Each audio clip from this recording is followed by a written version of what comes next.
The blacksmith's helper held the lantern higher, but he did not step forward. Frost clung to the wagon hoops in white lines. A girl coughed under a horse blanket, a wet, repeating sound that made the mule nearest her shift and pull at its tie. A woman stood barefoot in the mud beside the freight wagon, her boots still inside it, watching a man lock an axe into his own tool chest. The chest closed with a sound like a coffin lid. The woman did not reach for it. She reached for the girl, pulled her close, and said nothing. The lantern hissed. The wagon creaked east, and the blacksmith's helper stood in the dark, holding a light over a woman who had just lost the only tool that could have kept her alive through winter. Ragna stood in frozen mud at the edge of Alder Bend with $9 less than she had counted that morning and a sister who could not stop coughing. Tabor Greeley's wagon was already a quarter-mile east, the canvas top shrinking against a sky the color of old tin. He had taken the axe. He said she owed him for Eli's extra water rations after the fever, and for the delay her sick child had caused the party outside of Fergus Falls, and for the inconvenience of a woman who argued when a man explained terms. The axe was worth $3. He charged her $9. Ragna had not agreed to the debt. Greeley had not waited for her agreement. Eli pressed against Ragna's hip, her face hot even through the wool wrapping. The girl wheezed with each breath, a wet sound like cloth tearing slowly. She was 9 years old and weighed less than the flour sack Ragna had fought Greeley to keep. The math was simple, and the math was fatal. Ragna had $24.60. She had one dull bow saw with a cracked handle, one bedroll that smelled of horse sweat, one iron kettle with a hairline crack along the rim, 12 pounds of flour, 4 pounds of beans, a tin of lard, and a pouch of salt. She had no axe, no draft animal, no man willing to sign a labor contract on her behalf, and no passage money back to Minnesota. The nearest trading post was Mill Creek Siding, 12 miles by wagon track. The nearest doctor was at Valley City, 26 miles when the roads were open. The roads would not be open much longer. She could not leave. Passage east to St. Paul cost more than she carried, and Eli could not survive 3 days of open wagon travel with her lungs sounding the way they sounded. She could not stay in the settlement proper because Warren Dake, the freight agent who ran the only store credit within a day's ride, would extend supplies only if Ragna signed over half her future claim rights. Dake had made the offer that morning with his arms folded across his vest, smiling the way a man smiles when he knows hunger will do his negotiating for him. Ragna had said no. Dake had said she would change her mind before the first hard frost, and that he would be patient because frost was not. So Ragna chose the marsh. She chose the oxbow edge past the settlement where willows grew thick along the Cheyenne and cattails stood higher than Eli's head. She chose it because it had water and willow for cutting and distance from men who wanted her desperate enough to sign. She built a lean-to from canvas and willow poles the first night. The wind came through it like the canvas was not there. 3 days after Greeley left them, Orson Pike rode up on a mule that looked as tired as he did. Pike was 61 years old, a former Army carpenter who now examined claims for the Territorial Office, and when it suited him, for men like Dake who wanted documentation that a settler had failed to improve. He wore a wool coat patched at both elbows, and carried a hickory cane he used less for walking than for pointing at things he found deficient. He did not introduce himself. He swung off the mule, looked at the lean-to, looked at Eli wrapped in the bedroll near a smudge fire, and began tapping the frozen ground with the cane as if testing a floor. "Who sent you?" Ragna asked. "I inspect claims. Nobody sends me." He tapped again. The ground rang like crockery. "You filed at the land office in Valley City?" "I filed."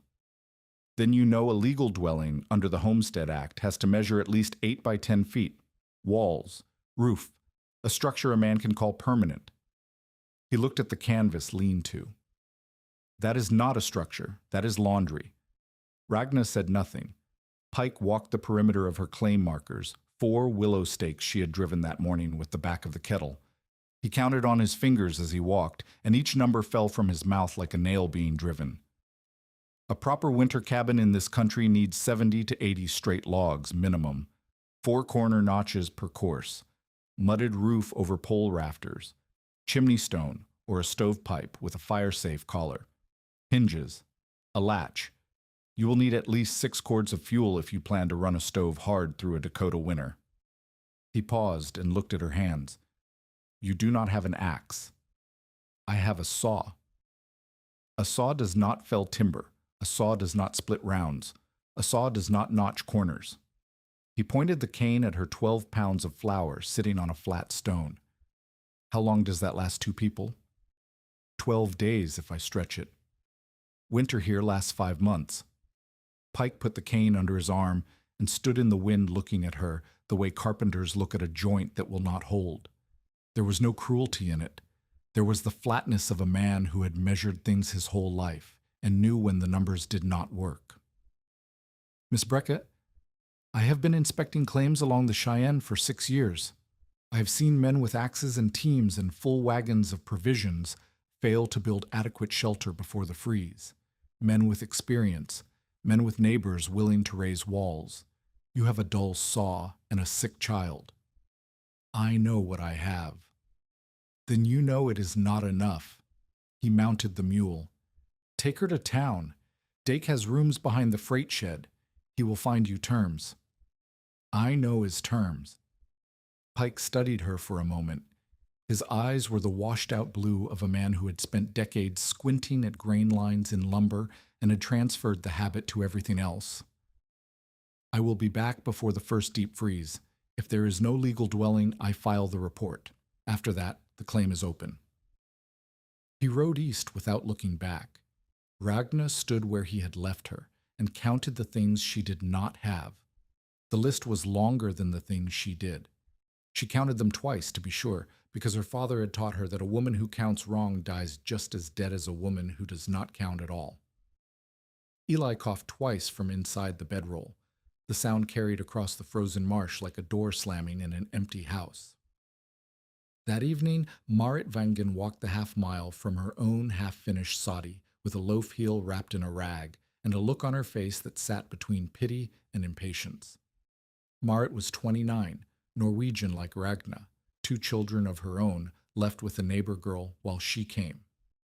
Her husband had died of a burst appendix in September, and she was building her sod house with her own hands and the occasional help of a German-Russian bachelor who wanted to marry her and whom she did not want to marry.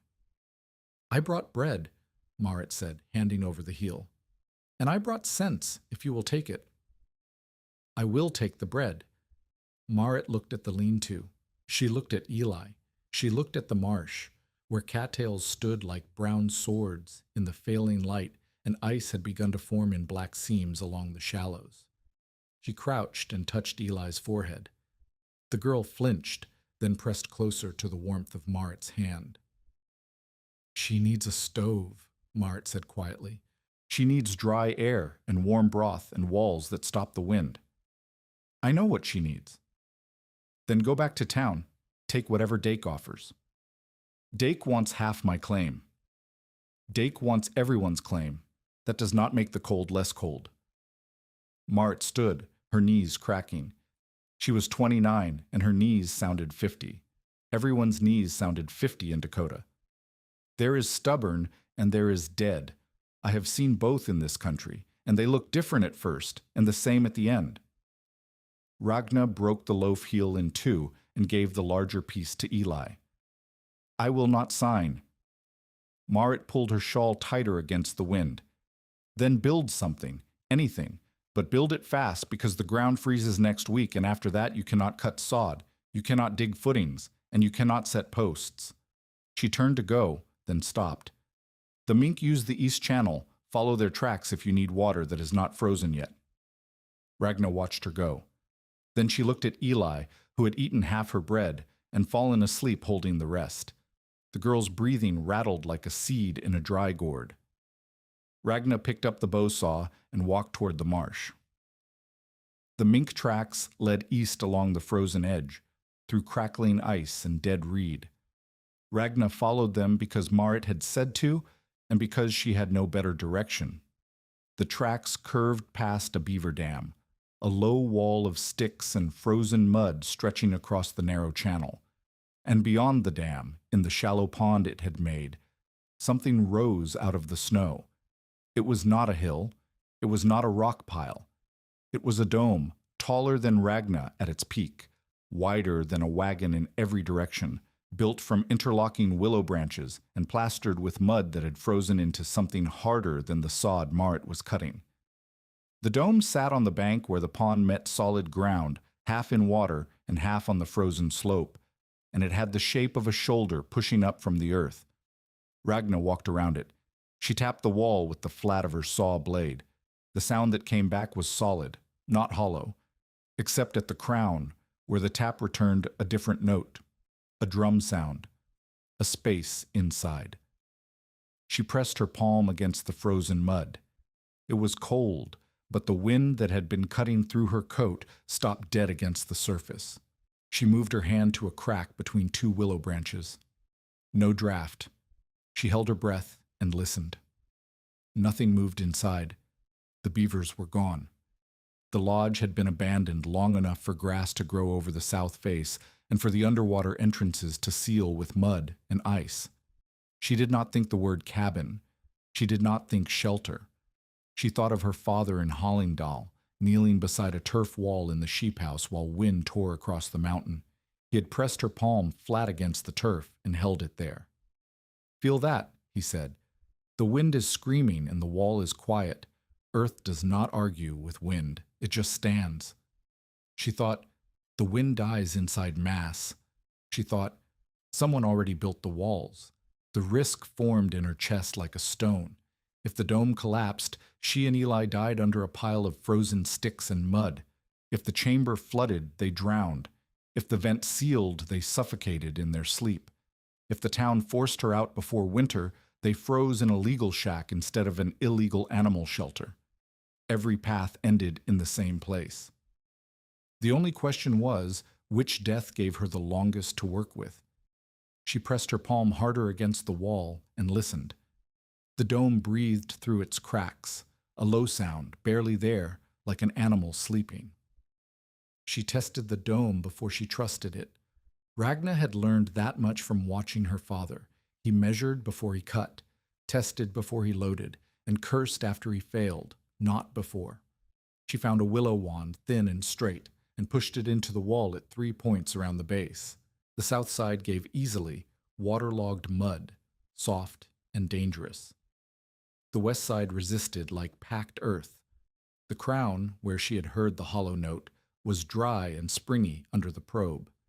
She found the old steam vents near the top, 2 finger-wide holes crusted with frozen condensation. She found the underwater entrances sealed below the ice line. She smelled old grass and dried silt, not rot. The beavers had kept a clean house. She scratched a plan into the frozen mud with the tip of her saw blade. 3 marks. Crown chamber for sleeping, raised shelf to lift them above the floor cold, and a crawl entry cut into the lee side where the wind could not drive directly in. She would not tear the walls apart.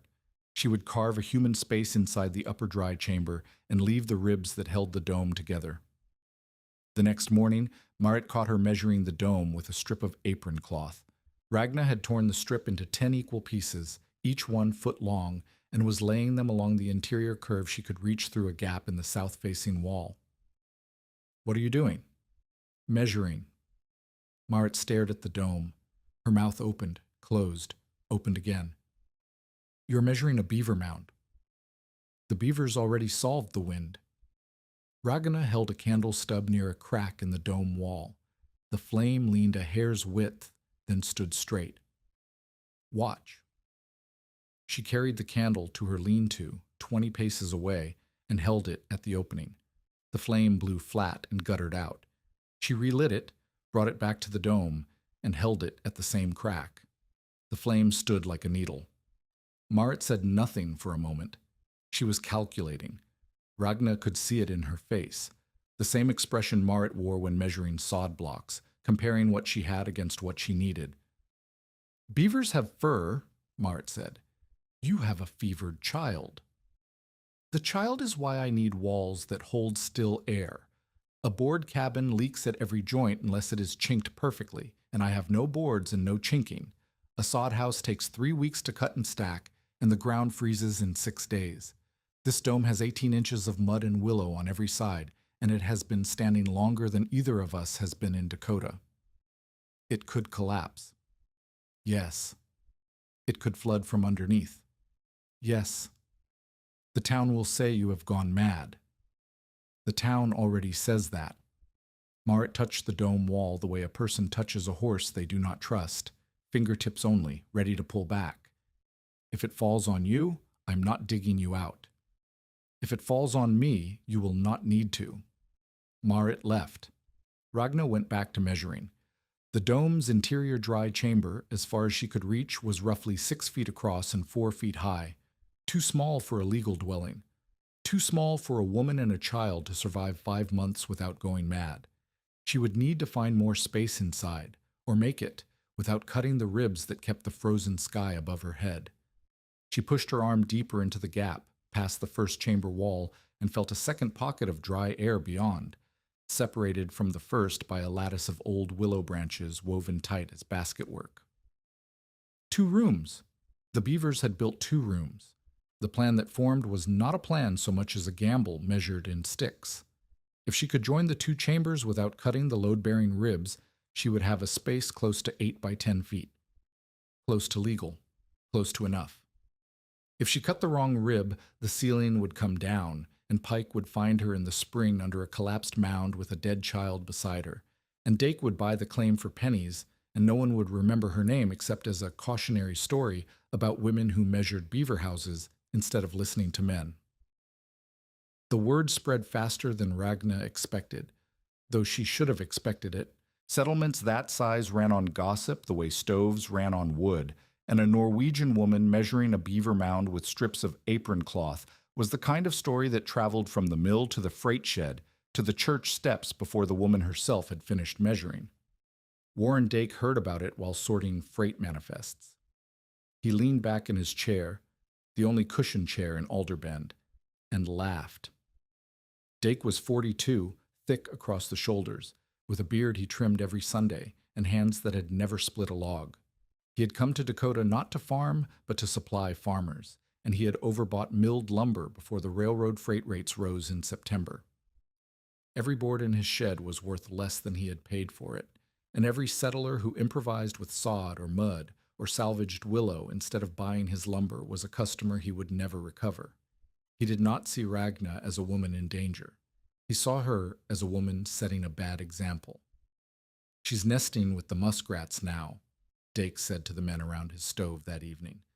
The laughter was immediate and easy, the kind men produce when a woman does something they do not understand and do not want to understand. Someone repeated it. Someone added to it. By the next morning, the phrase had shortened to the version that stuck. Let her sleep like a wet rat if she wants.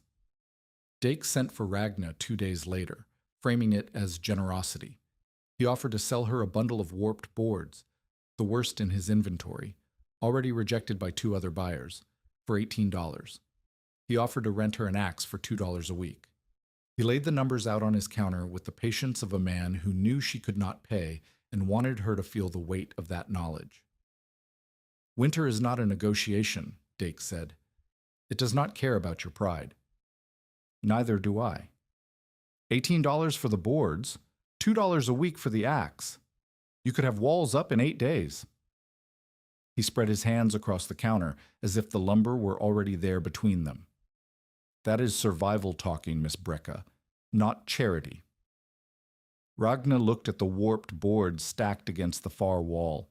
She looked at the axe hanging above Dake's desk, oiled and sharp, with a hickory handle better than anything she had ever held. She did the math. $18 for boards left her $6.60. $2 a week for the axe left her nothing inside a month, and the boards were warped. They would leak wind at every joint. "If your shelter fails inspection," Dake said, and he leaned forward now, the smile gone, the calculation showing, "I can arrange a buyer for your claim before the body wagon is needed. That is not a threat. That is arithmetic." "A rat would know where the wind goes," Ragna said. She walked out. The door slammed behind her, and the sound echoed off the freight shed wall like a single hand clap. Behind her, Dake's smile returned. Not the warm one he showed customers, but the thinner one he showed himself. He pulled a sheet of paper from beneath the counter and began writing a note to Orson Pike. The note recommended an immediate inspection of the Norwegian woman's shelter before the first deep freeze. Dake signed it with his full name and the title he had given himself, Agent and Factor, Alder Bend Settlement. That evening, two boys from town threw chunks of river ice at the Beaver Dome. They did not hit Ragna. She was inside the lean-to with Eli, feeding the girl warm water from the cracked kettle, but she heard the impacts, dull thuds against the frozen mud, and the boys laughing as they ran back toward the settlement. The next morning, someone left a dead muskrat near the dome's south face. Its frozen body was stiff as a board. Ragna buried it without speaking. Marit, passing on her way to cut the last sod before the ground locked, saw the burial and stopped. She did not ask what it was. She had seen enough cruelty dressed as humor to recognize the shape. "They are children," Marit said. "They learned it from men." Marit said nothing to that. There was nothing to say that both of them did not already know. Pike's formal notice arrived 2 days later, delivered by Knut Moen, the blacksmith's helper, who rode out on a borrowed horse with the paper tucked inside his coat and an expression that said he had read it and wished he had not. The notice said, "Shelter inspection in 10 days.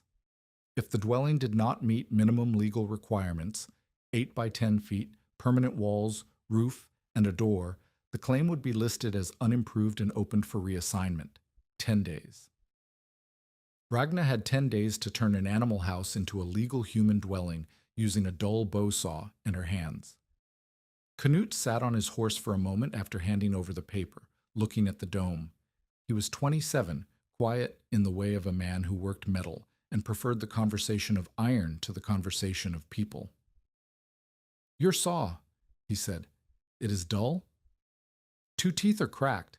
The handle split last week." He held out his hand. Ragna hesitated, then gave him the saw. He turned it over, ran his thumb along the teeth, and winced. "I will sharpen it and reset the handle. 1 penny. "I can pay 1 penny. "I know." He put the saw inside his coat and turned the horse. Then he stopped. "The 2 barrel hoops in the scrap pile behind the forge. They are cracked and no one will buy them. If you want them for bracing curves, I will not notice them missing." He rode back toward the settlement before she could answer. Ragna stood holding the inspection notice in one hand and nothing in the other because the saw was gone, and everything she needed to do in the next 10 days required the saw. But the barrel hoops, iron hoops bent into curves, curves that could brace a willow arch, curves that could reinforce the joining wall between the 2 chambers without cutting load ribs. She folded the notice, put it in her dress pocket, and walked to the dome. Construction began the morning Knut returned the sharpened saw. Ragna had spent the day without it, mapping the interior by feel, running her hands along every rib she could reach, pressing each one, memorizing which held weight and which were filler. She had found 6 load ribs in the lattice wall between the 2 chambers. 6 sticks, each as thick as her wrist, woven between the lighter branches and packed with mud that had dried hard as mortar. Those 6 held the ceiling over the gap between rooms. Cut any one of them, and the dome might hold. Cut 2, and she would be gambling against geometry she could not see. She would cut none of them. She would cut around them. The first day she worked on the entry. She chose the south lee side, where the dome wall was thickest, and the wind could not drive directly in. She scored a line in the frozen mud with the tip of the saw blade, an oval 2 feet wide, 3 feet tall, large enough to crawl through but too small for wind to pour inside. She cut slowly. The saw teeth bit through frozen mud and willow with a sound like tearing heavy cloth.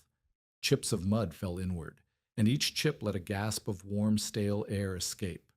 The air smelled of old grass, animal musk, and thyme.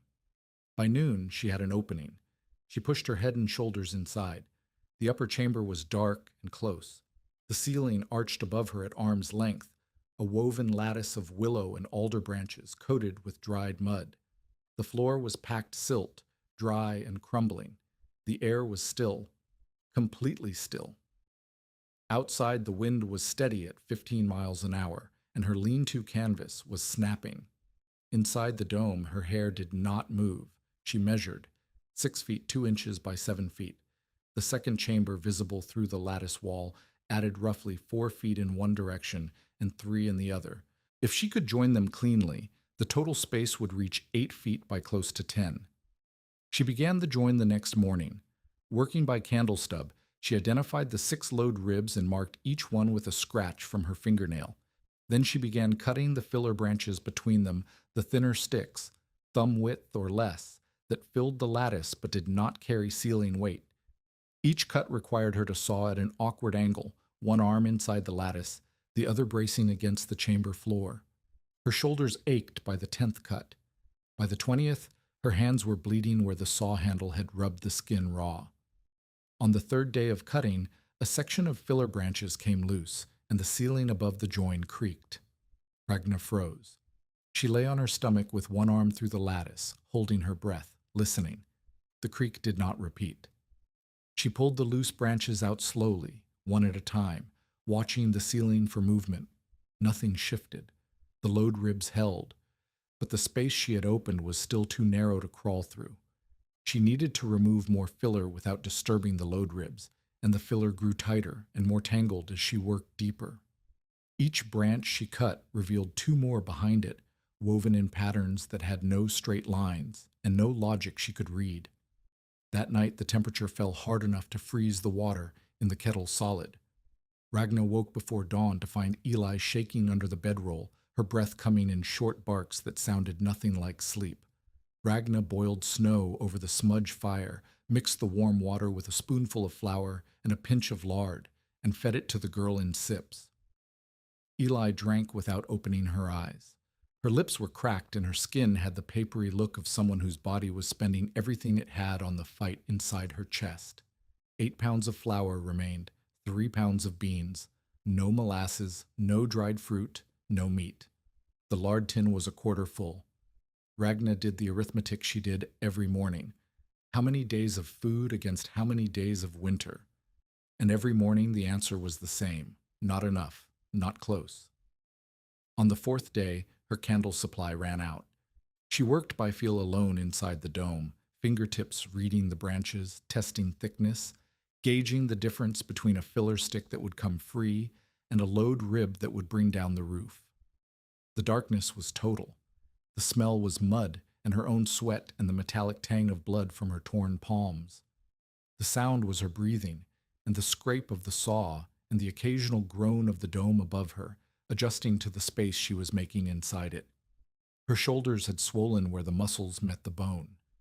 Her right thumb had split along the nail from gripping the saw handle. She wrapped it in a strip of petticoat and kept cutting, because stopping meant Pike's inspection found an illegal shelter, and an illegal shelter meant an open claim, and an open claim meant dake. Outside, the first real snow began. Not the light dusting that had come and gone through October, but the steady, committed snow that meant the prairie was closing for the season. It fell through the night and covered the dome in a white shell that made it look like a burial mound. It covered Ragna's lean-to and soaked through the canvas where the waterproofing had cracked. It covered the path to the settlement and made the 12 miles to Mill Creek siding impassable for anything without runners. On the 5th day, she broke through. The opening between chambers was 14 inches wide and 20 inches tall, just enough to squeeze through on her belly. She crawled into the second chamber and held the last match from her tinderbox above her head. The space opened around her like a small room, dry floor, curved walls, a ceiling that peaked at 4.5 feet. She could not stand, but she could sit, and Eli could lie full length. She measured the combined space. 7 feet 10 inches one direction, 9 feet 11 inches the other, 2 inches short, 2 inches short of 8 by 10. Ragna sat in the dark of the second chamber with the dead match between her fingers and a number in her head that was 2 inches away from legal and 2 inches away from keeping her claim and 2 inches away from proving that a woman could survive a Dakota winter inside an animal house that a freight agent called a rat hole. Outside, the wind picked up. She could hear it through 18 inches of frozen mud and willow, but she could not feel it. That was the answer to every question anyone had asked her. She could hear the wind, but she could not feel it. She just needed 2 more inches, and she had 5 days to find them. Tell us in the comments. Have you ever built something other people dismissed before they understood it? 2 inches. Ragna lay on her back in the second chamber of the dome and stared at the ceiling in the dark and thought about 2 inches. 2 inches was the width of 3 fingers pressed together. 2 inches was the distance between keeping her claim and losing it. She could widen the room by cutting into the outer wall, but every inch she removed from the shell thinned the barrier between her and the wind. She could try to expand the first chamber on the opposite side, but the south wall was waterlogged and soft. Cut into it, and she would open a channel for meltwater to pour across the sleeping floor. She could lie to Pike. She could tell him the room measured 8 by 10 and hope he did not bring his tape. But Pike was a carpenter. Carpenters measured. That was all they did, and all they trusted. She crawled out of the dome into gray morning light and found a man standing beside her smudge fire, holding a tin cup he had filled from her kettle without asking. He was older than anyone she had seen in Alderbend, 58, maybe 60, with a face the color of oiled leather and a wool sash wrapped 3 times around his waist. His coat was deer hide, patched with canvas at the elbows, and he wore a fur cap that looked like it had been on his head for 20 years. A long knife hung from his belt in a beaded sheath. He was drinking her hot water as if he owned the marsh. "Who are you?" Ragna said. "Basile Beaulieu." He pronounced it with the vowels round and the final syllable swallowed, the way the Métis did. "I trapped this marsh, or I did. The beaver are gone and the mink are going, so now I just walk through and remember where things were." He looked at the dome. "You are inside the old lodge. I am building inside it. I can see that." He set the cup down and walked to the dome. He moved the way old trappers moved, not slow, but careful, each step placed. He put his hand on the wall near the entry she had cut. He leaned close and looked at the saw marks. He followed the curve with his fingers, then stopped. His expression changed. "You cut the entry below the first rib line." "Yes." "Good. If you had cut above it, the crown would have sagged by now." He walked around to the back of the dome, where Ragna had not yet worked. He tapped the wall with his knuckles at 3 different heights, listening. "The beavers built this one over a bank shelf. The foundation is stone and root, not just mud. That is why it lasted." He tapped again. "But the joining wall between the 2 chambers, you are cutting through it?" "The filler only. I left the 6 load ribs." Basile looked at her. It was the first time someone in Alderbend had looked at her with something other than pity, impatience, or amusement. He looked at her the way a man looks at a calculation he did not expect to find scratched into frozen mud. "Show me which ones you marked as load ribs." She took him inside. He moved through the crawl entry with the ease of a man who had spent decades entering small spaces, beaver lodges, muskrat dens, ice fishing shelters, the low-roofed cabins the Métis built along the Red River trails. He examined each of the 6 ribs she had left standing. He pressed them, he pulled them. He held his ear against 2 of them and tapped. "5 are correct," he said. "The 6th is filler. It is thick, but it carries nothing. The load passes above it through the mud cap." He pointed to a thinner branch 2 inches to the left. "That one is the load rib. If you had cut it, the ceiling would have come down on the second heavy snow." Ragna's stomach dropped. She had been sleeping under a ceiling held up by a branch she had nearly cut. The difference between the branch she had spared and the branch that mattered was the width of a hand. "How do you know?" she asked. "Because I watched the beavers build it." He said this without boasting, the way a man states the weather. "Not this lodge. Others like it. I have been in this country since before your mother was born. I know how they lay the ribs because I have taken lodges apart to pull beaver out, and I have seen which sticks, when you pull them, make the roof drop." He touched the correct load rib. "The beavers build the strength in curves, not straight lines. The curve carries weight the way an arch carries weight. If a rib is straight, it is filler. If it bends and meets another rib at a mud joint, it is structure." He did not offer to help. He stood in the dark chamber and waited. The room is 2 inches short, Ragna said. 7 feet 10 by 9 feet 11. I need 8 by 10 for the inspection. Do not widen outward. You will thin the shell. Basile crouched and ran his hand along the floor, where the second chamber met a section of dry, packed wall. There's a pocket here. Not load-bearing. The beavers used it for food storage. If you cut a shallow alcove and brace it with something rigid, you gain 3 or 4 inches without touching the shell thickness. I have 2 barrel hoops. Basile smiled. It was the first smile she had seen in Alderben that did not have a price behind it. Iron hoops bent in a curve. Press them against the alcove ceiling and lash willow ribs between them. The hoop carries the mud weight. The wall does not need to. He stayed that day and the next. He did not rescue Ragna. He stopped her from killing herself, which was different. He showed her things by doing them beside her, not by lecturing from outside. He taught the way her father had taught, with his hands, not his mouth. The first lesson was mud tempering. The patches Ragna had been using to seal the entry and the gaps around the joined chambers were cracking as they froze. Basile showed her why. Pure river clay shrinks when it freezes. Mix it with chopped cattail fiber, wood ash, and dry grass, and the fiber holds the clay together as it contracts. The patch still freezes, but it freezes as one piece instead of splitting into flakes that the wind peels away. He mixed a batch on a flat stone, working the cattail fiber in with his fingers until the mud had the consistency of bread dough. He plastered a test patch over a crack near the entry and pressed it flat with the heel of his hand. Tomorrow it will be hard. It will not flake. It will not breathe wind. The second lesson was vent discipline. Ragna had kept both of the old steam vents open at the crown, thinking airflow meant safety. Basile sealed one and narrowed the other to a finger's width. He bent a piece of willow into a small hood and lashed it over the remaining vent so that snow could not fall directly into the hole. One vent, finger wide, hooded, he said. That is enough air for 2 people sleeping. If you open more, you let the wind find a path. If you seal all, you suffocate before you wake. The beavers knew this. They built one vent, and they built it small. The third lesson was the cold sink. Basile dug the entry trench 6 inches deeper than the sleeping floor, so that heavy cold air flowing through the tunnel would settle in the trench before it could rise to the sleeping shelf. Cold air pools like water, he explained.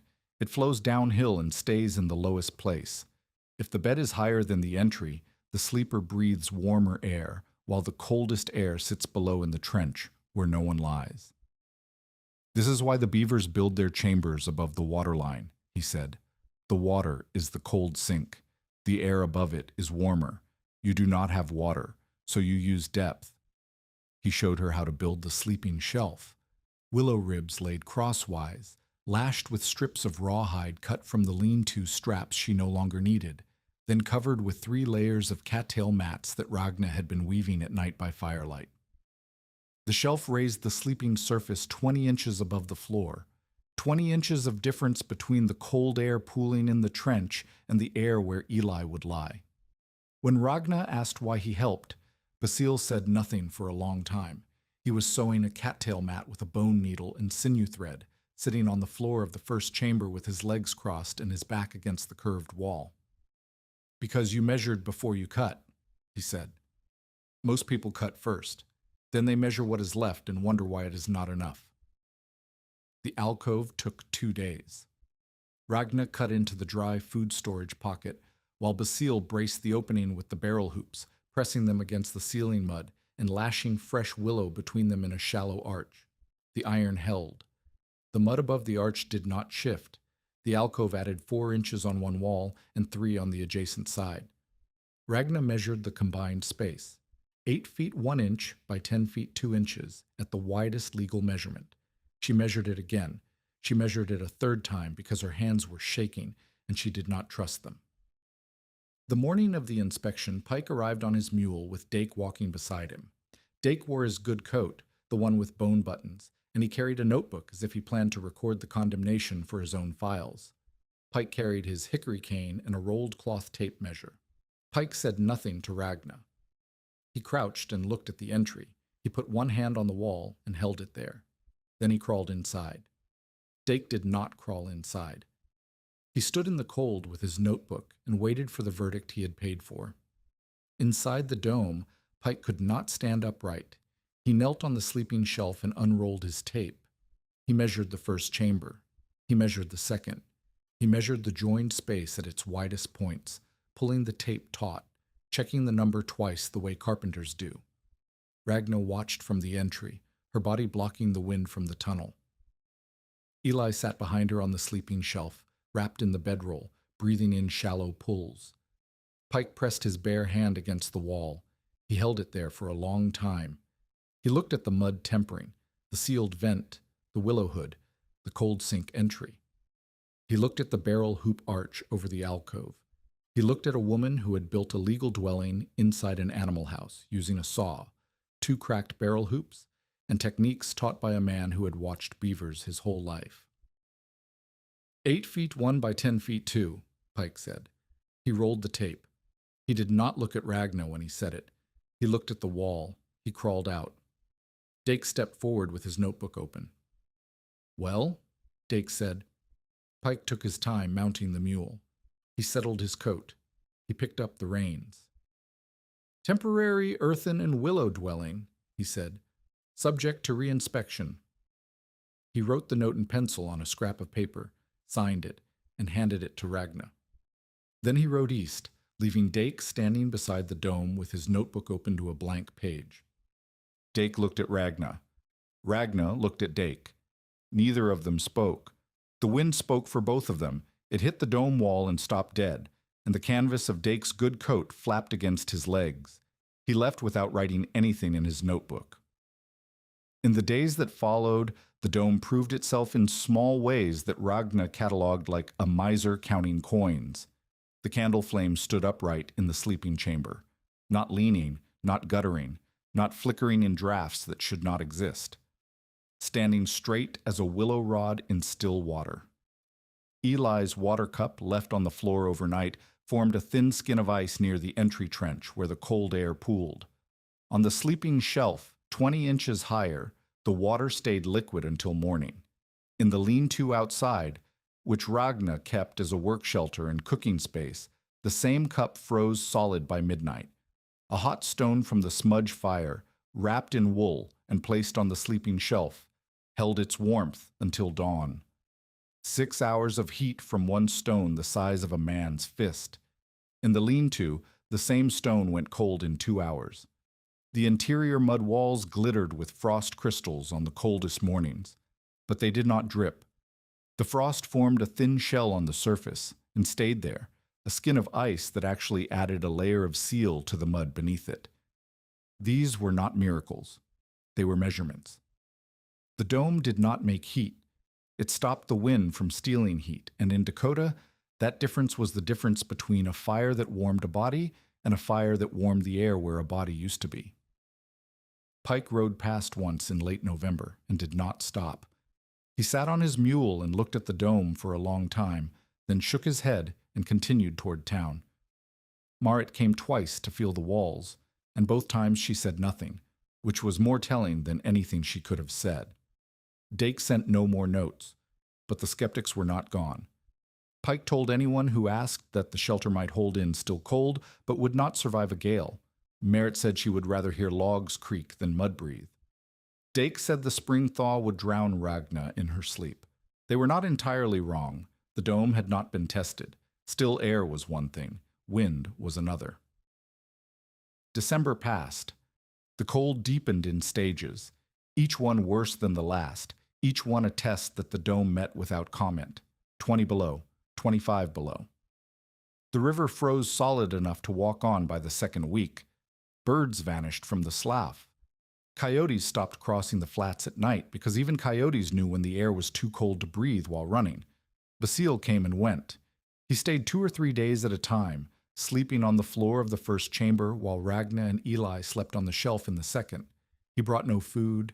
He had little himself, but he brought knowledge, and knowledge weighed nothing and kept longer than flour. He taught Ragna to read the prairie the way he read it, A ring around the moon meant moisture was coming. A still morning after a week of wind meant the pressure was building, and something would break. Warm days in January were not gifts. They were traps. The warm air came from the south and ran ahead of something from the north, and when the two met, the meeting was violent. "The plains store anger," Basile said one evening, sitting beside the vent hood with his legs hanging over the entry trench. "They hold it quiet for days, sometimes weeks. Then they spend it all in one night." Ragna listened. Outside, the wind was mild. The temperature was 12 below, which in Dakota in January counted as moderate. The sky had the polished look of brass, and the snow on the prairie had a crust hard enough to walk on without breaking through. "When does it break?" she asked. "When the warm day comes. That is the door." January 12, 1888, opened like a lie. The air was mild, warm, even, warm enough that ice on the entry trench began to drip. Ragna opened the vent hood wider to let the stale air clear. Eli sat outside for the first time in weeks, her back against the south wall of the dome, her face turned toward a sun that had no business being this generous in the middle of a Dakota winter. Her cough had eased. Her color was better. She asked if she could walk to the frozen slough and look for mink tracks. Ragna nearly let her. The warmth felt like permission. It felt like the winter pausing to take a breath, and in that pause the world seemed ordinary again. A marsh, a dome, a girl who wanted to walk, a woman who wanted to let her. Across the settlement, men walked without mittens. The school children in Mill Creek Siding were released early because the day was too fine to waste indoors. Dake sent a boy running to Ragna's lodge with a folded note. Ragna opened it. The note said, "Fine weather for rats." She crumpled the note and used it to start the smudge fire. The paper burned in 3 seconds. The warmth of the flame barely registered against the warmth of the air. Basile arrived at noon. He had been walking the old trap lines along the marsh since dawn, and he came through the willows at a pace that did not match the weather. He was moving fast. His face had the closed look of a man who has seen something in the sky that other people have not learned to read. "Get inside," he said. "It is warm." "It is warm because something cold is coming to replace it. Look at the cattails." Ragna looked. The cattails along the frozen slough were leaning south. Not waving, leaning, as if pressed by a hand from the northwest that had not yet reached the ground where she stood. "Get the child inside. Now." Ragna pulled Eli through the entry tunnel. Basile followed. He sealed the entry with the cattail mat and checked the vent hood. He filled the water cup and set it on the shelf. He did these things without explaining them, the way a man boards a window when he sees the first wall of green sky. The temperature at noon was 28 degrees above zero. By 1 o'clock, the wind shifted hard north, and the temperature had dropped 15 degrees. By 2 o'clock, flour-fine snow was driving sideways across the marsh, so thick that Ragna could not see the beaver dam 30 feet from the entry. By 3 o'clock, visibility had dropped to arm's length. The wind was no longer wind. It was a wall of moving ice that hit the dome with a sound like a man beating a drum with open hands. The entry trench disappeared under drift in the first hour. Snow packed against the south wall, then the east, then wrapped around the dome in a rising tide of white that climbed 6 inches every hour. The vent hood rattled. The cattail mat over the entry bowed inward with each gust and then snapped back. Inside, Ragna and Eli and Basile sat on the sleeping shelf in the dark. The candle had gone out in the first pressure change, and Ragna did not relight it because she wanted to save the match. They sat and listened. The dome boomed. Not cracked, not creaked, boomed. A deep sound that came from the entire structure flexing under wind pressure. Ragna put her hand on the ceiling above her head and felt the vibration in the willow ribs, but the ribs did not move. The mud shell absorbed the force the way a hill absorbs rain, by being too heavy and too dense to care. The wind could not find a way in. It hit the curved wall and split around it. It poured over the crown and screamed past the vent hood. It packed snow against the entry mat and sealed the trench. but it could not enter the chamber because the chamber had no flat surface for it to press against, no corner for it to pry, no joint for it to widen. The dome was all curves. The wind searched for an edge and found none. Then the complication arrived. A pounding at the entry mat. Not wind, not snow, but fists. A voice under the storm, ragged and breaking. Ragna pulled the mat aside and a blast of driven ice hit her face like a handful of gravel.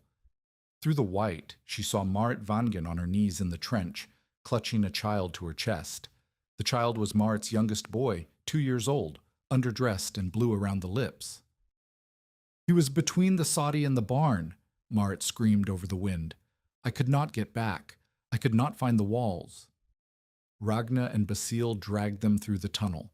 The cold that came in with them hit the chamber like a thrown bucket of water. The temperature inside dropped instantly. Ragna could feel it on her face, on her hands, in the air that had been still and was now swirling with the draft from the open entry. She sealed the mat. She packed snow against it from inside. The draft stopped, but the damage was done. 4 people now breathed the air that had been measured for 2. More bodies meant more heat, but also more moisture, and more carbon from 4 pairs of lungs in a space built for a family of beavers.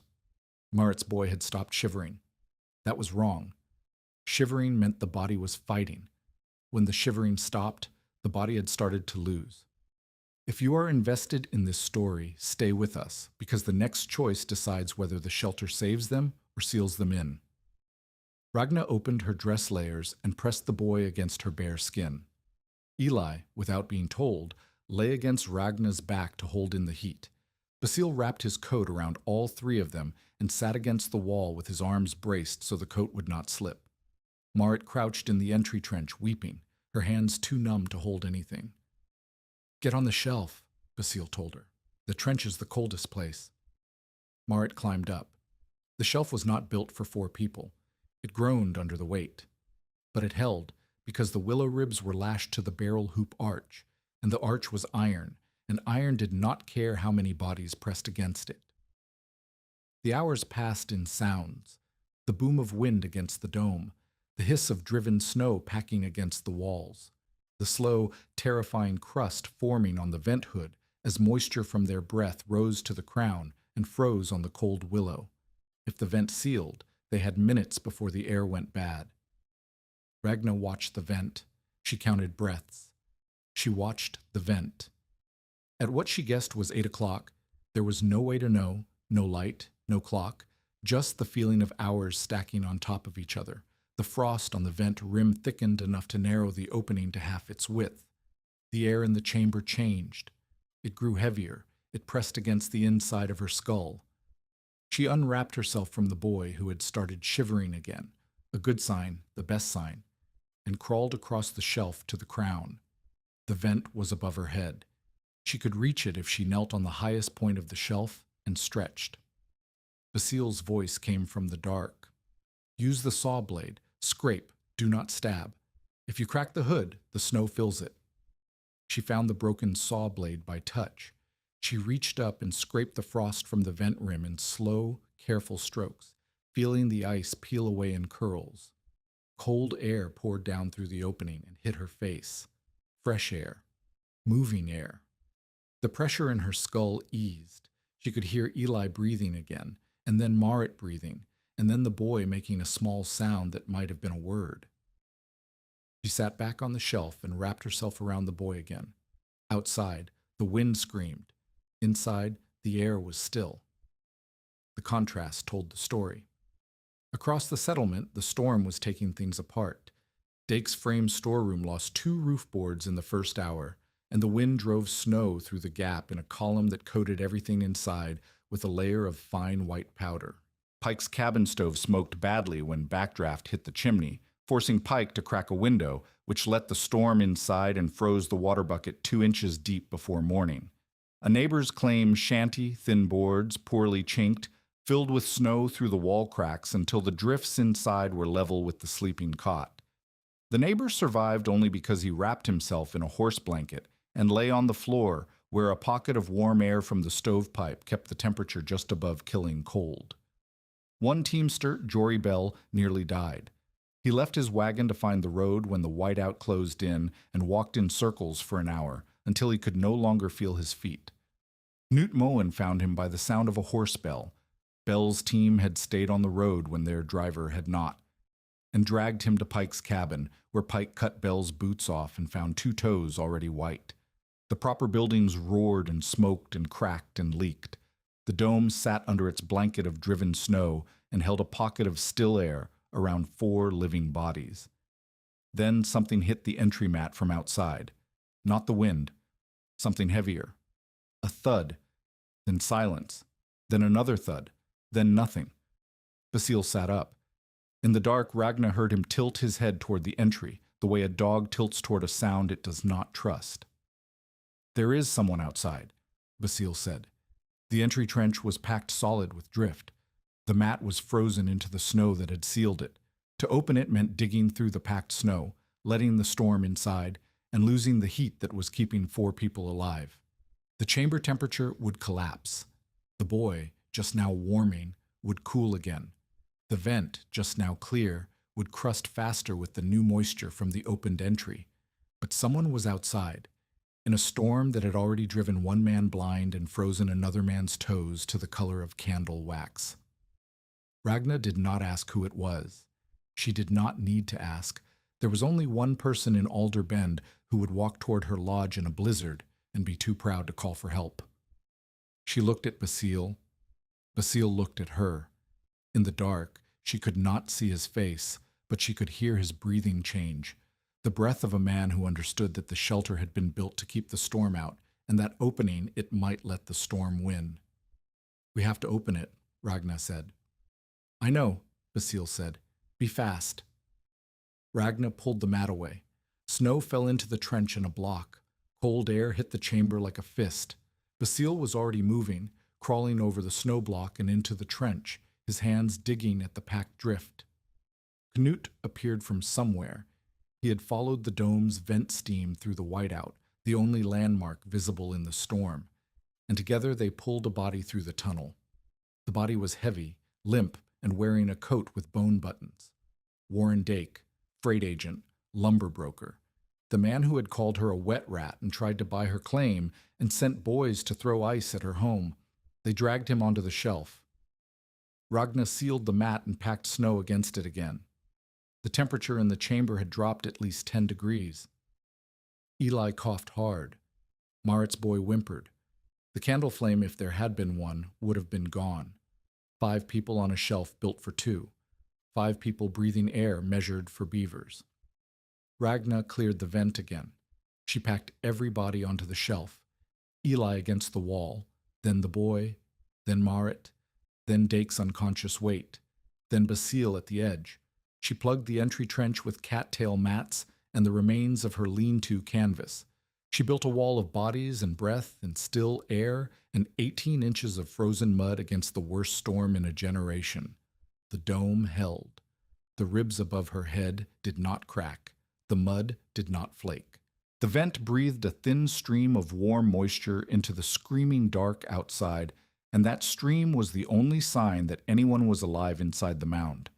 They did not speak. There was nothing to say that the wind was not already saying louder.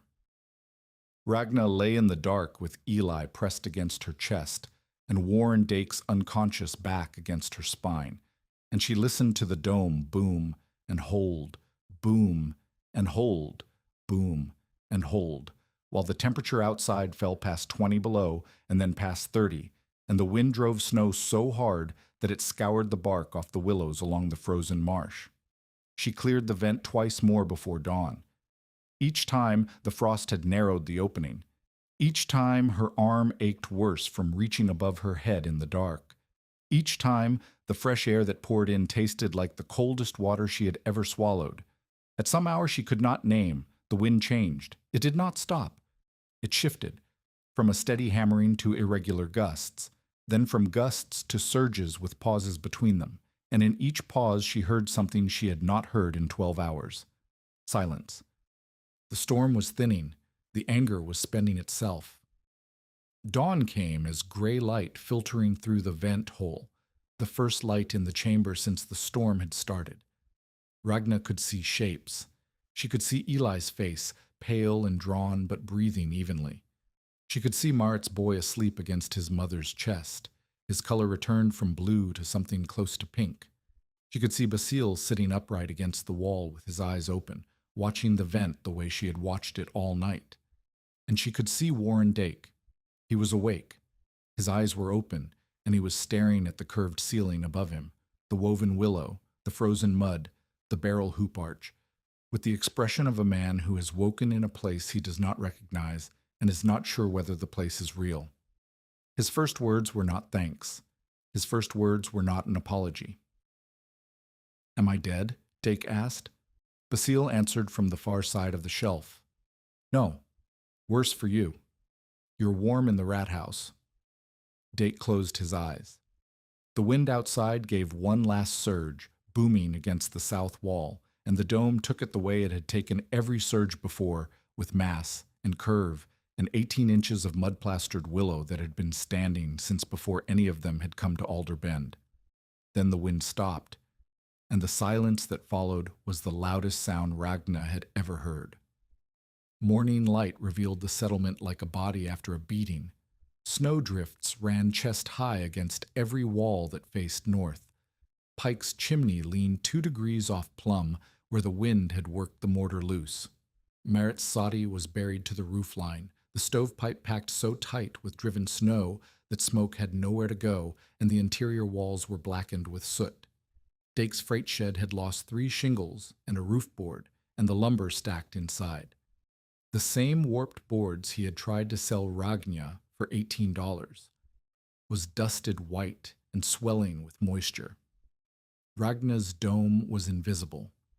The storm had buried it so smoothly that the mound looked like any other drift on the marsh edge. The only sign of life was a thin column of steam rising from the vent hood, where the warm breath of 5 sleeping people met the frozen January air and became a signal that nobody outside could have read unless they knew what they were looking at. Pike came first. He did not ride. He walked, because the drifts were too deep for his mule and because walking gave him time to prepare himself for what he would find, which he expected to be bodies. He had spent the night in his own cabin listening to the stove backdraft and watching the water bucket freeze and thinking about the woman and the child in the Beaver Lodge, and whether the walls had held or whether the lodge had become a tomb with a vent. He found Ragna outside, clearing the entry trench with the flat of the saw blade. Eli sat against the south wall in a strip of sunlight, her face thin, but her breathing even. Basile was melting snow in the cracked kettle over a rebuilt smudge fire. Marit and the boy were gone. They had left at first light, the boy walking on his own feet, his color returned. Pike said nothing for a long time. He stood in the trench, looking at the entry, looking at the dome wall, looking at the snow packed so tight against the mud shell that the wall and the snow had become one surface. "May I go inside?"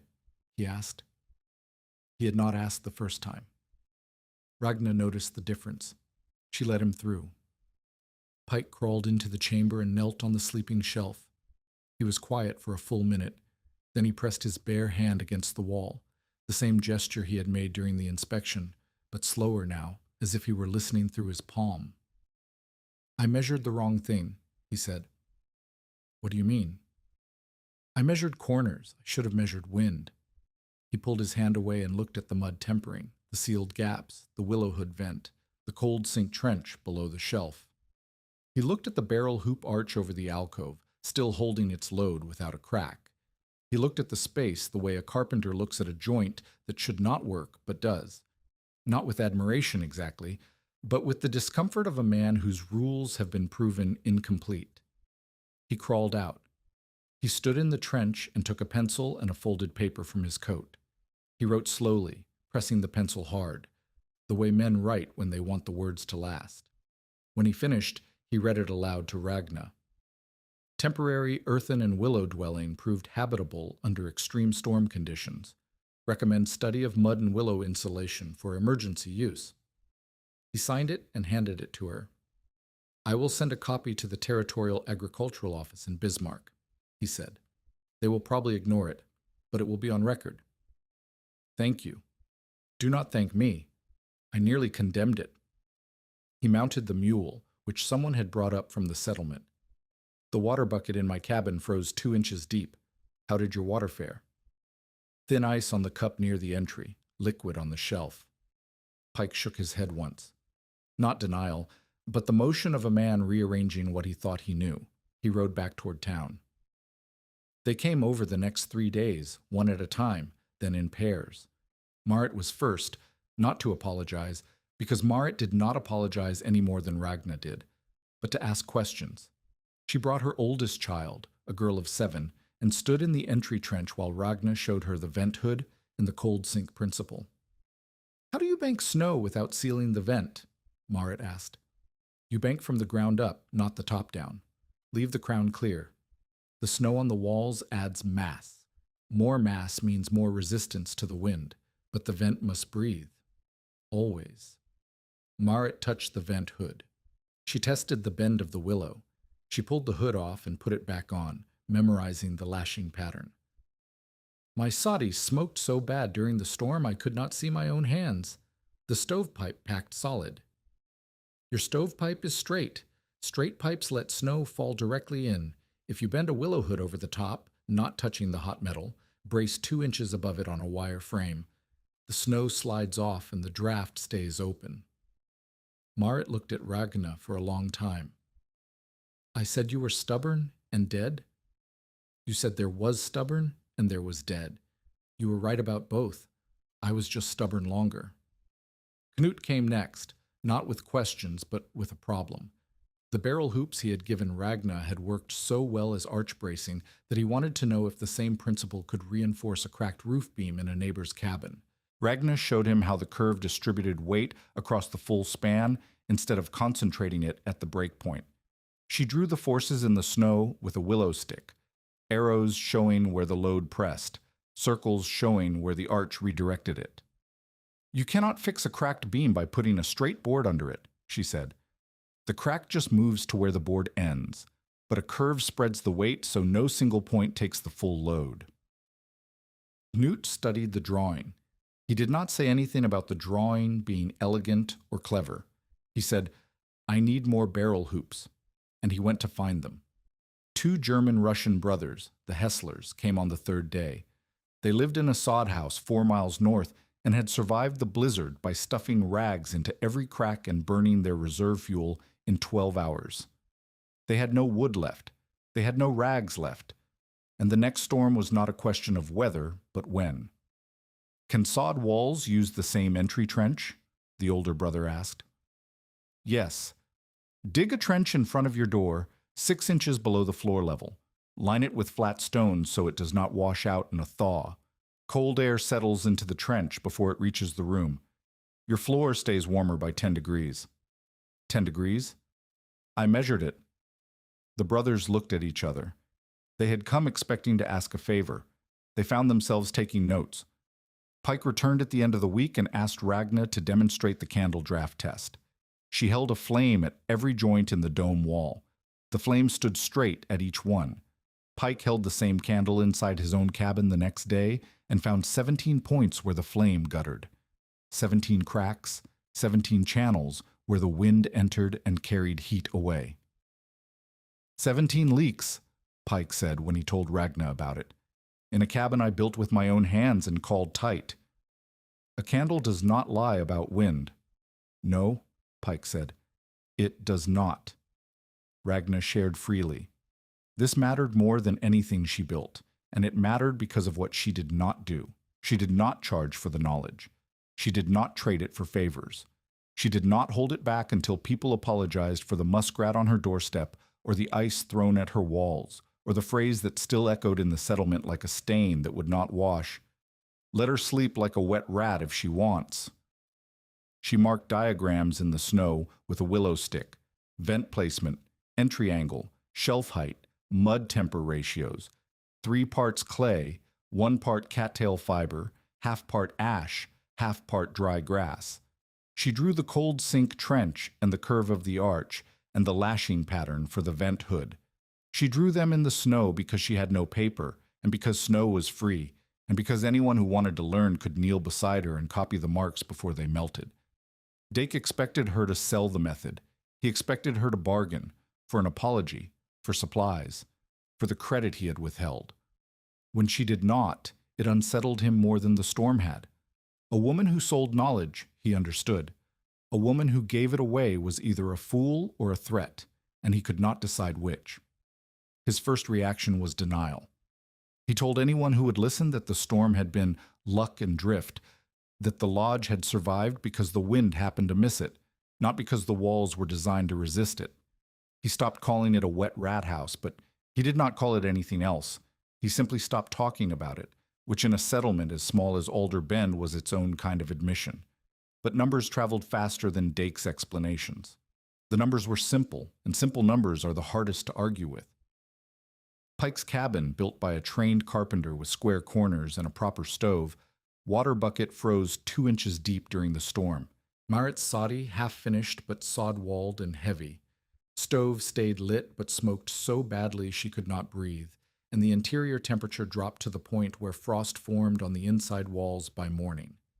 Dake's freight shed, milled lumber and shingle roof, lost boards, leaked snow, and every piece of inventory that touched the north wall swelled with moisture. Ragna's lodge, built from an animal house with a saw, barrel hoops, and mud. Watercup formed a thin skin of ice near the entry trench, stayed liquid on the sleeping shelf. No stove fuel burned during the storm, no boards lost, no smoke because there was no fire. The dome had used nothing but mass, curve, and still air, and it had held 5 people alive through a storm that killed settlers in proper buildings from the Missouri to the Minnesota border. These numbers made people uncomfortable, because the numbers said that a woman living inside a beaver mound had been warmer and safer than anyone in Alder Bend during the worst blizzard in living memory. The numbers did not care about propriety or building codes or what a legal dwelling was supposed to look like. The numbers said what Pike's hand on the wall had already told him. The dome worked. Basile stayed through the rest of January. He and Ragna fell into a rhythm that felt less like teacher and student, and more like 2 workers sharing a bench, each bringing a different skill to the same problem, each correcting the other without ceremony. They argued. The arguments were the best part. The first argument was about teaching. Basile said knowledge given too widely could be misused by fools who cut load ribs and died. He had seen it in the fur trade. Men who learned half a skill and went into the cold with confidence they had not earned. A man who knows just enough to think he understands a beaver lodge is more dangerous than a man who knows nothing, because the ignorant man stays away and the half-taught man goes inside. If I teach everyone, Ragna said, someone will cut the wrong rib, someone will seal a vent, someone will die.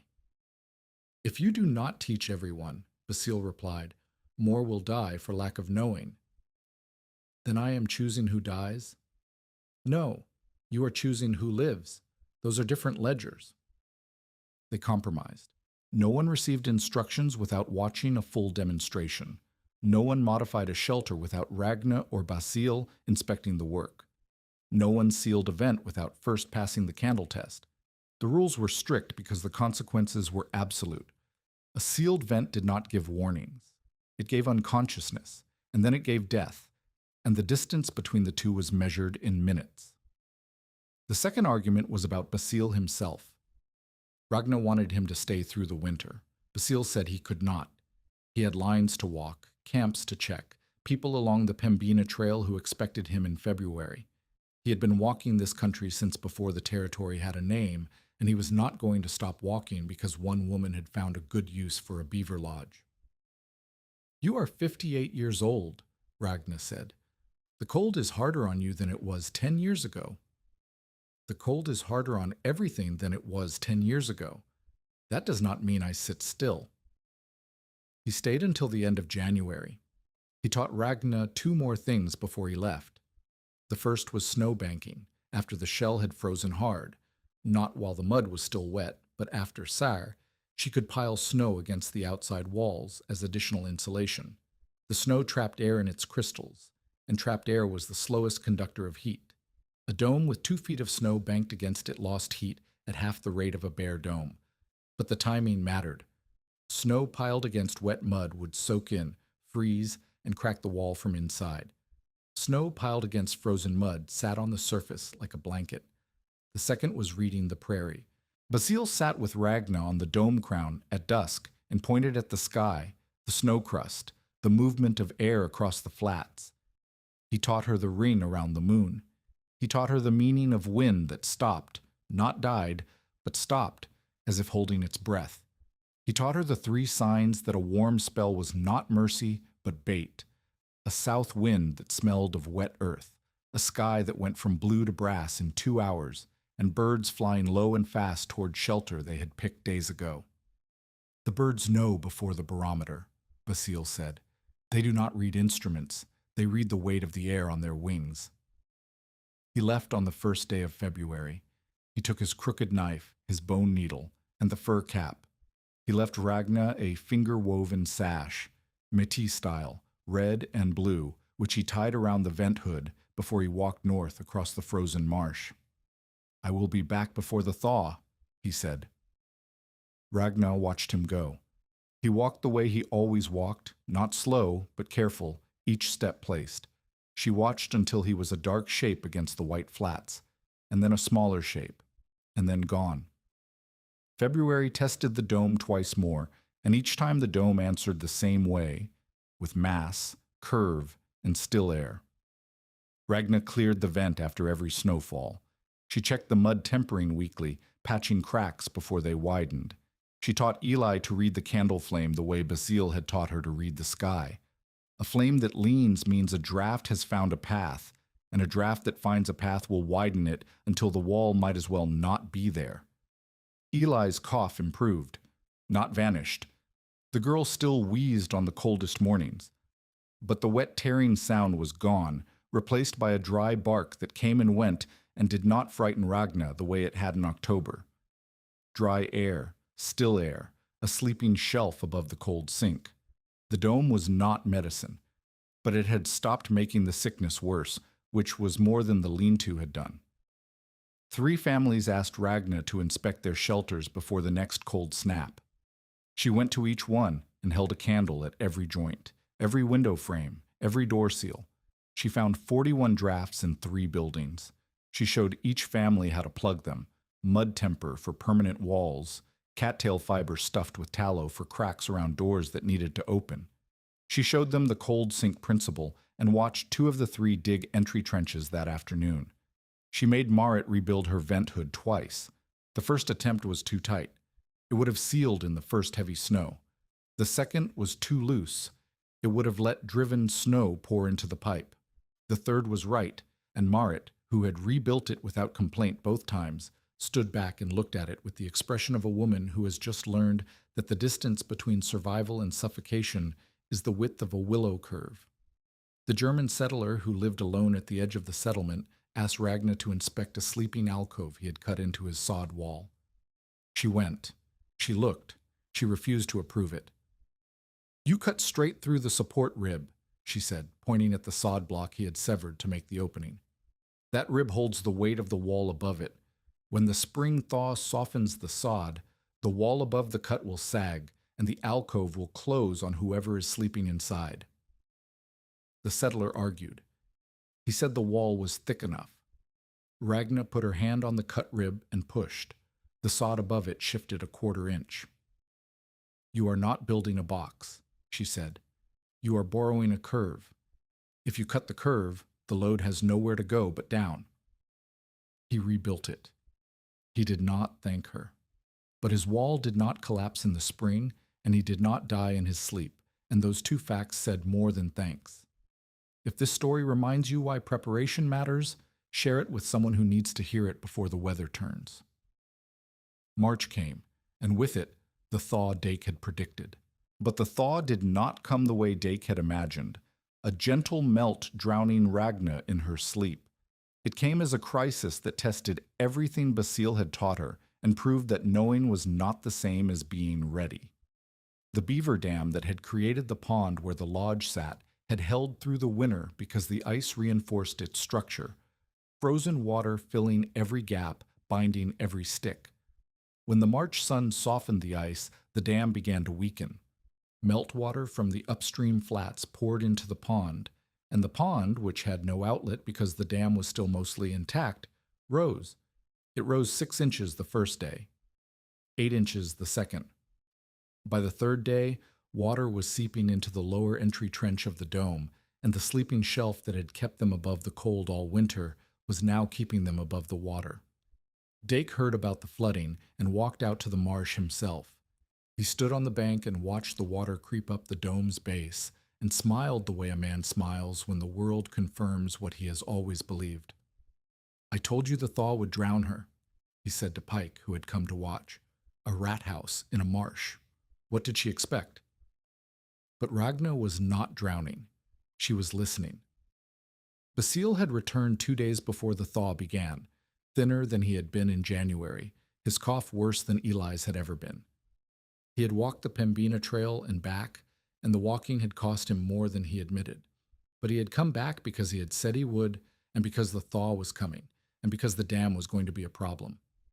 He stood on the dam with Ragna on the morning of the third day and listened. The water behind the dam pressed against the sticks and ice with a force Ragna could feel through her boots. Basile tilted his head and closed his eyes. "3 sounds," he said. "Listen." Ragna listened. She heard the water moving. She heard the ice cracking in small, sharp pops near the surface. "That is the first sound," Basile said. "Surface crack. The ice is thinning. That is not dangerous yet." She listened harder. Below the surface pops a deeper sound, a groaning, low and sustained, like a wooden beam under too much weight. "Rib strain," Basile said. "The main sticks are bending. When you hear that, you have hours." "And the third sound?" "The third sound is release, a crack that runs the full length of the dam in 1 second. When you hear that, you are too late." "How long do we have?" Basile opened his eyes. "The rib strain started yesterday. If the sun stays warm today, the dam breaks tonight."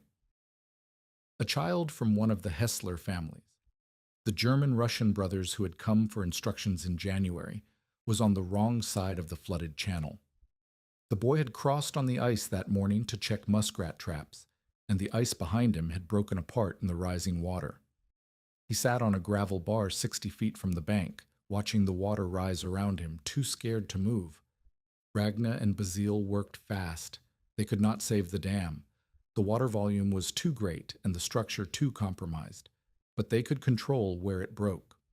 Basile showed Ragna the weakest section, not the center, where the dam was thickest, but a curve on the west side where the beavers had patched an old breach with lighter sticks and less mud. If they cut a spill channel through the weak point, the water would drain west, away from the lodge and away from the boy on the gravel bar. They cut with poles and the borrowed axe that Canute brought at a run when Ragna sent Eli to fetch him. The work was brutal, standing in meltwater up to their thighs, lavering frozen sticks out of a dam that groaned with every piece they removed. The water was cold enough to stop feeling in minutes. Ragna's legs went numb below the knee after the first hour. Basile kept working. He did not stop when his hands turned white.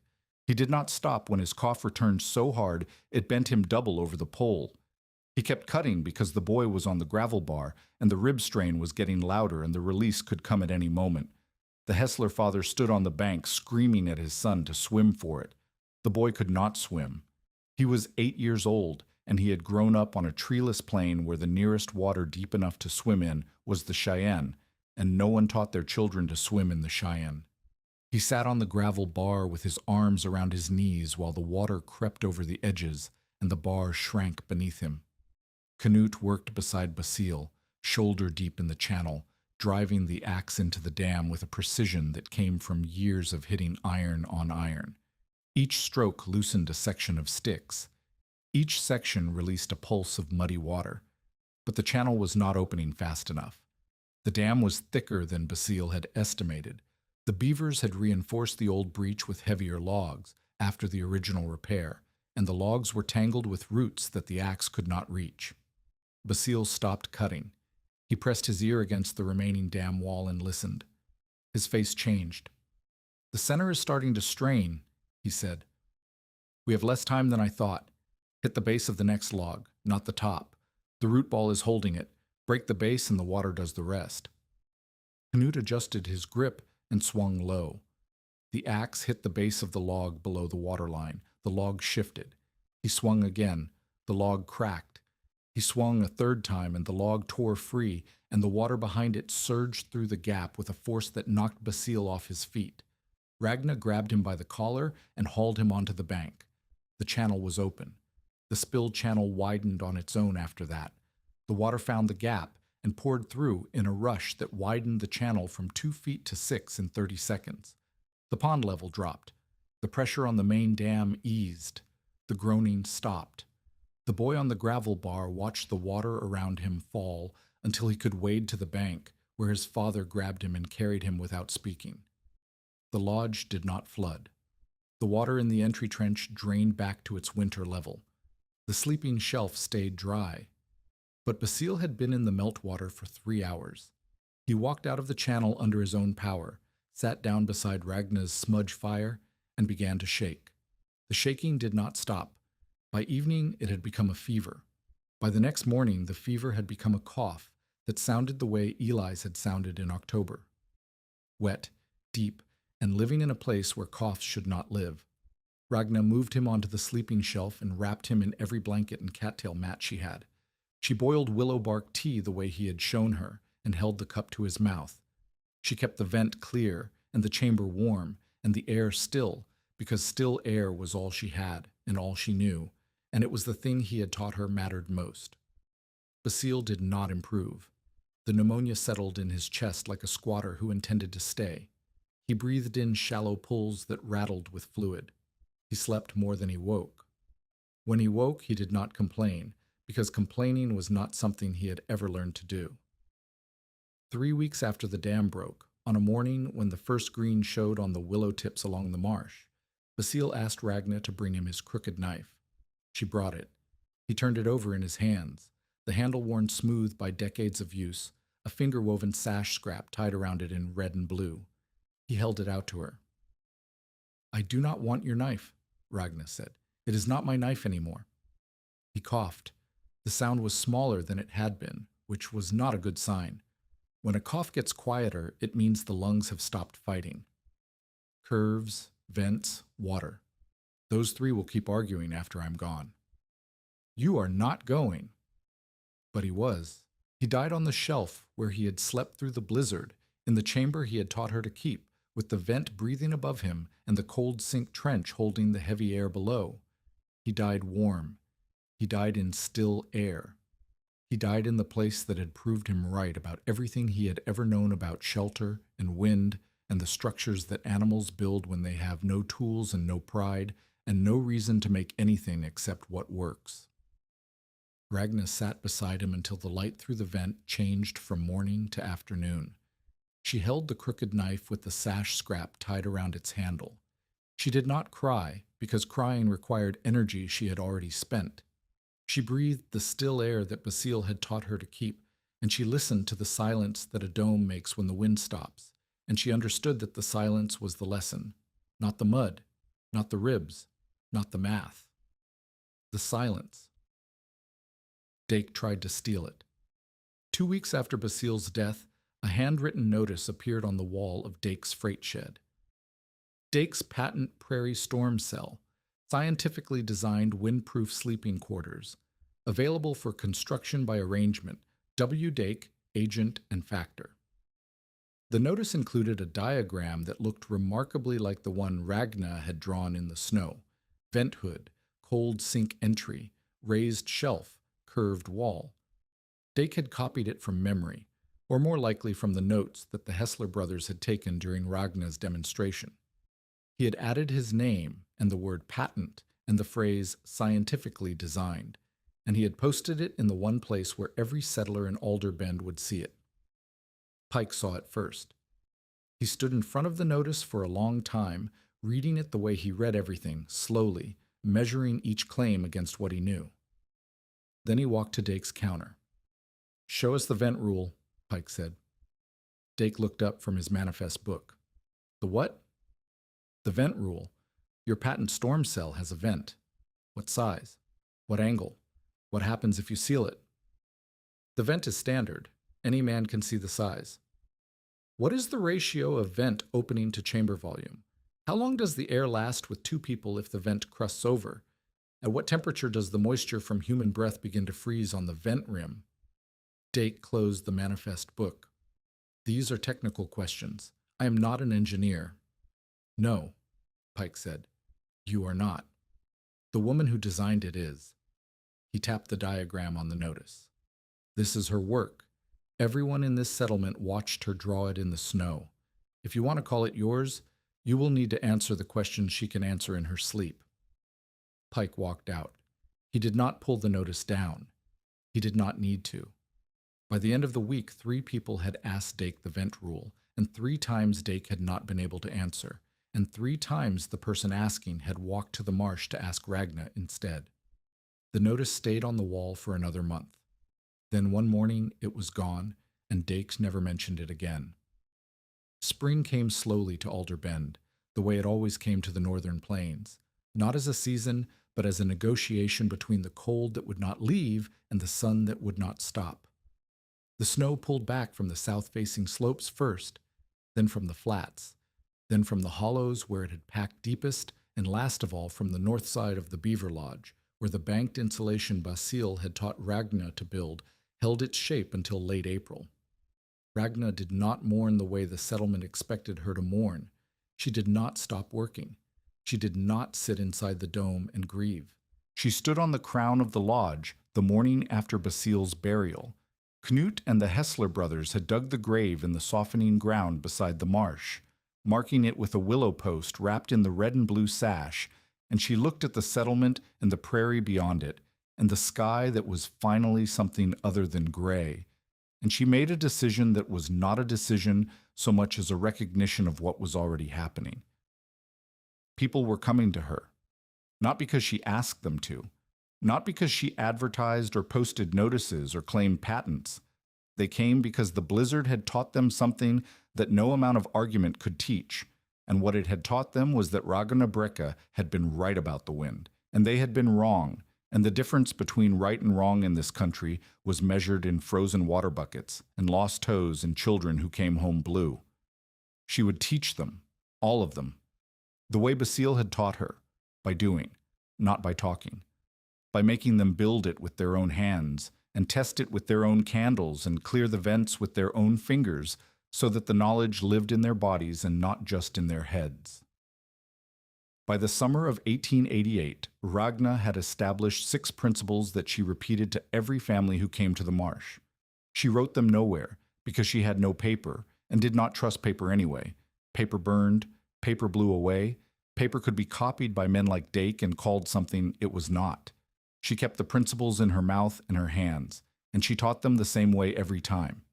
Stop wind first. Before you think about heat, before you think about fuel, before you think about anything, stop the wind. A fire in a drafty cabin heats the sky. A candle in a sealed room heats the room. Use mass and fiber, not just boards. Mud, sod, stone, cattail. Anything heavy and anything that traps air in its structure. Boards are thin. They conduct cold from one side to the other in minutes. Mass resists, fiber insulates.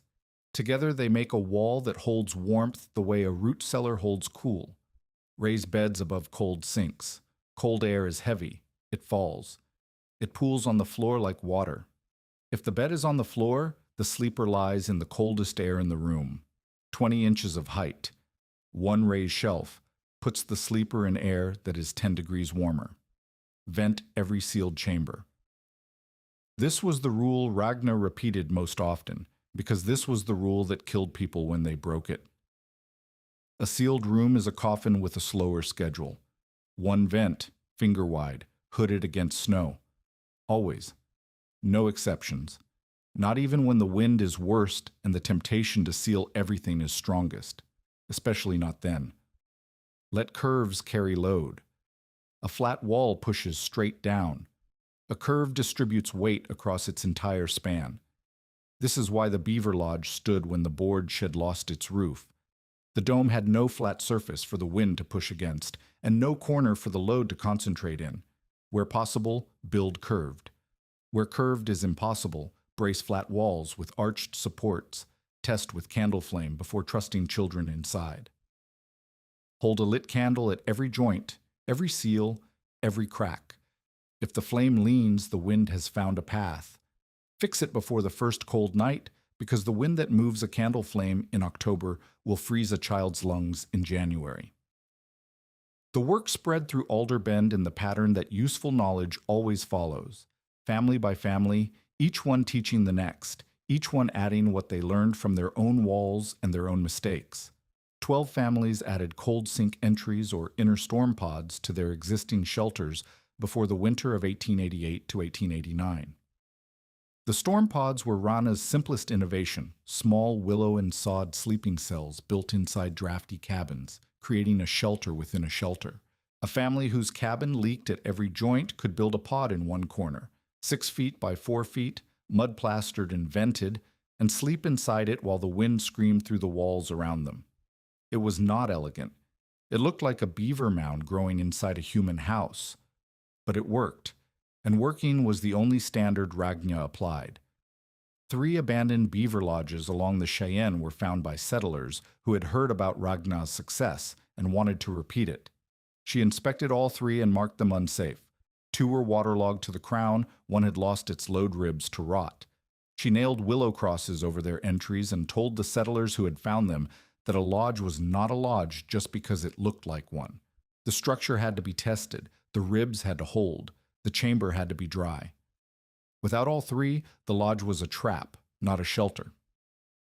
2 bank shelters, dugouts carved into hillsides above the floodline, were converted under Ragna's supervision using the same principles: cold sink entry, raised sleeping shelf, vented roof, mud-tempered walls.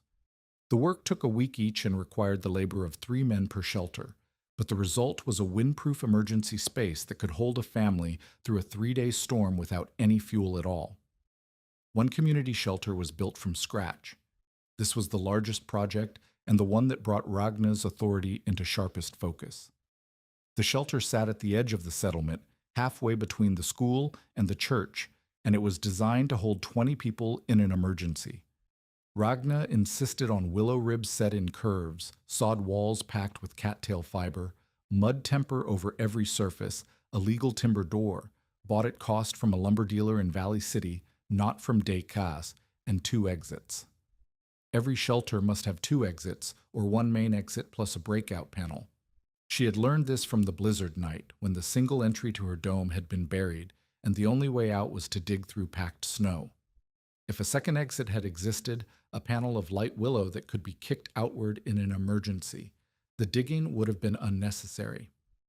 The building took 3 weeks. Ragna supervised every phase and allowed no shortcuts. When the Hessler brothers laid the first course of sod blocks in straight lines, she stopped them and made them curve the interior wall. They protested that sod blocks do not curve, they are cut flat, stacked flat, mortared flat.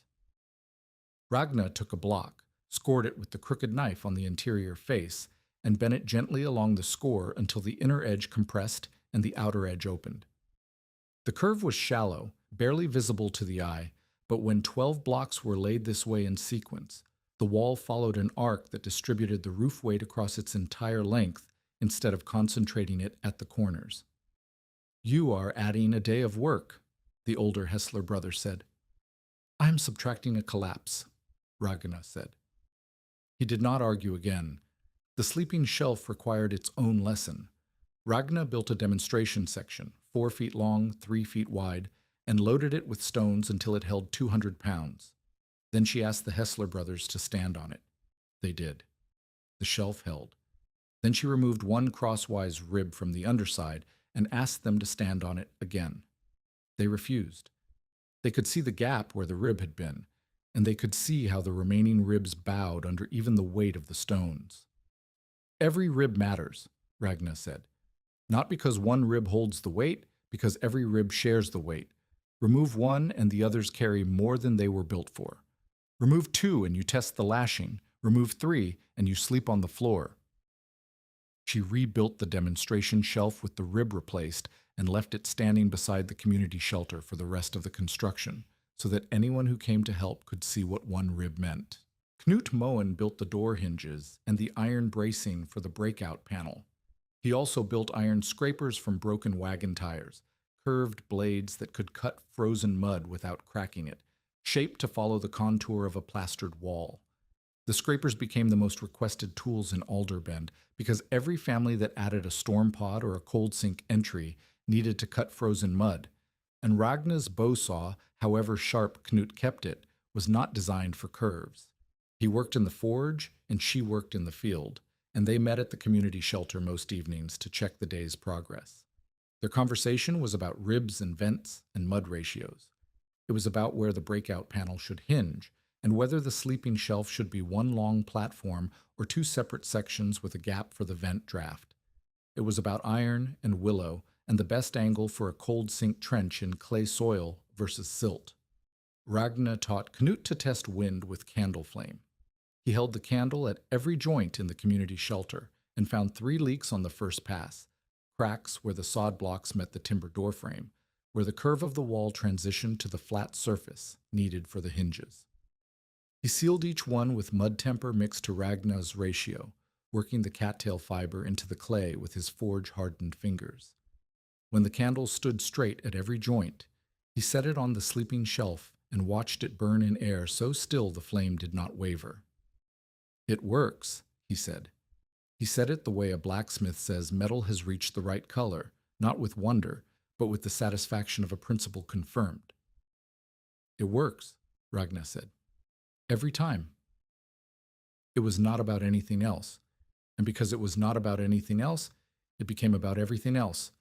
The way 2 people who respect each other's work begin to respect each other's company, and the way that company becomes the thing they look for at the end of a day spent building something that matters. Knut proposed on a Tuesday evening in September while repairing the community shelter's door hinge. He said it the way he said most things, plainly, without decoration, while his hands were busy with something practical. "I would like to marry you," he said, tapping a pin into the hinge with a small hammer. "If you would have me." Ragna was plastering the interior wall near the breakout panel. She did not stop plastering. "Not until the work is finished." "The hinge work." "The shelter work." Knut tapped the pin flat. "Then I will finish the hinge." The community shelter was tested in the first storm of that winter, a 3-day blow in late November that drove temperatures to 28 below and sent 8 families to the shelter when their own cabins smoked or leaked, or simply could not hold the cold. The vent held. The cold sink entry held. The willow ribs creaked under the wind load but did not shift. The sleeping shelf held 22 people, including Marit's 3 children, the Hessler brothers, and Pike, who sat in the corner and took notes. After the storm, when the families had gone home and the shelter stood empty, and the vent breathed thin steam into the winter air, Ragna walked to the forge. Knut was cleaning ash from the firebox. She took Basile's crooked knife from her coat, the one with the finger-woven sash scrap tied around its handle, and held it out. "Sharpen it," she said. "It has been dull since March." Knut took the knife. He looked at it. He looked at her. He understood what the knife meant the same way he understood what iron meant when it changed color in the forge, not because someone explained it, but because he had been paying attention. He sharpened the knife that evening. He kept it sharp for the rest of his life. Dake's reckoning came not from Ragna, but from his own work. A farmer named Greaves, who lived 9 miles north and had heard about the storm shelters, rode to Alder Bend in October and asked for help building one. He went to Dake first because Dake had the notice, the one Pike had confronted him about, and Dake still had it posted, though it had been moved from the main wall to a less visible spot behind the stove. Dake agreed to build Greaves a storm shelter for $14. He used the diagram he had copied from Ragna's snow drawings. He built the walls from sod blocks, plastered them with unmixed river clay, and installed a sleeping shelf in an entry trench. He did not install a vent hood. He did not raise the sleeping shelf high enough, also 8 inches off the floor, less than half the height Ragna required. He used no cattail fiber in the mud temper. He built it in 3 days because Greaves wanted it fast and Dake wanted the money, and speed was the enemy of every rule Ragna had established.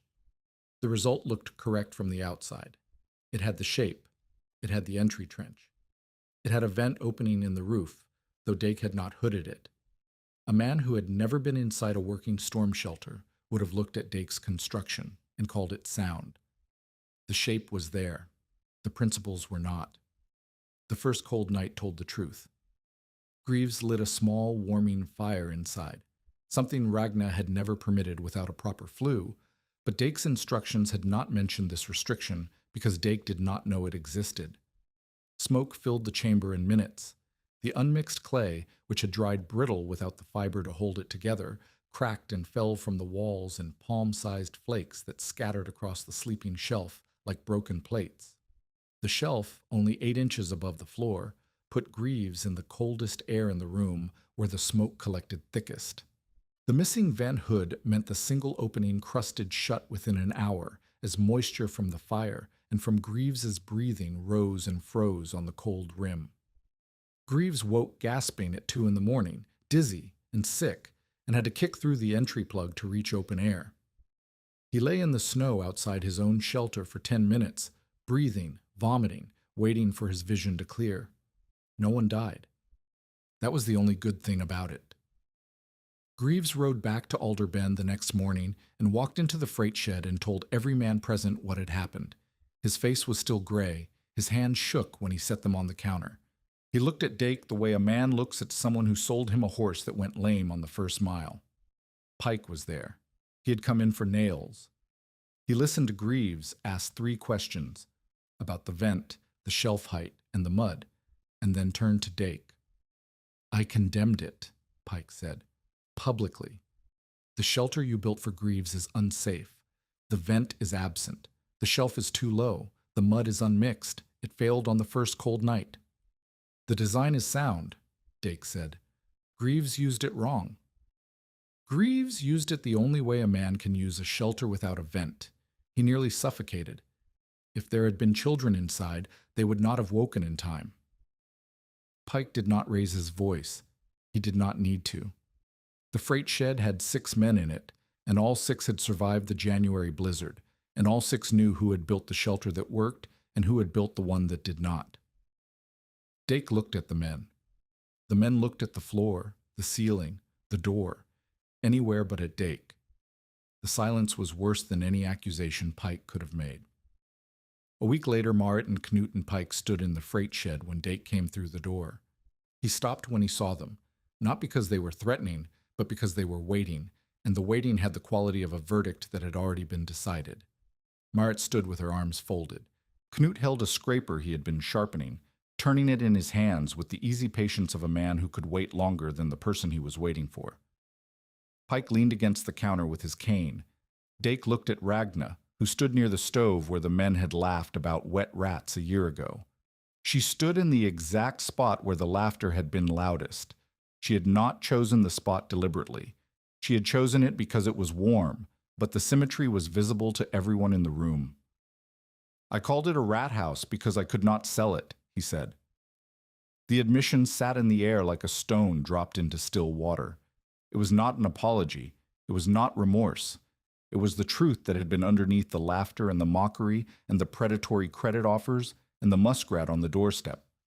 He had ridiculed it because he could not profit from it, and he had tried to steal it because he could not build it, and he had failed because he had copied the shape without learning the rules. "Then call it what it is," Ragna said. Dake was quiet for a long time. The fire in the stove popped once. "A storm shelter," he said. It was not redemption. It was not forgiveness. It was the smallest possible truth, spoken by a man who had spent a year avoiding it. Ragna accepted it the way she accepted all truths, without ceremony, without satisfaction, without pretending it changed what had already happened. She nodded once and walked out of the freight shed into the cold afternoon air. Dake never fully recovered his standing in Alder Bend. He continued to sell lumber and supplies and freight. The settlement still needed a store, And he still ran the only one. What? But the cushion of authority he had sat on since his arrival was gone. Men who had once laughed at his jokes about muskrats and wet rats now ordered their lumber with shorter sentences and fewer pleasantries. Women who had once deferred to his judgment on building materials now asked Ragna first and bought from Dake second. The freight shed was still the center of commerce in Alder Bend. It was no longer the center of opinion. Dake did one more thing that mattered, though he never acknowledged it as such.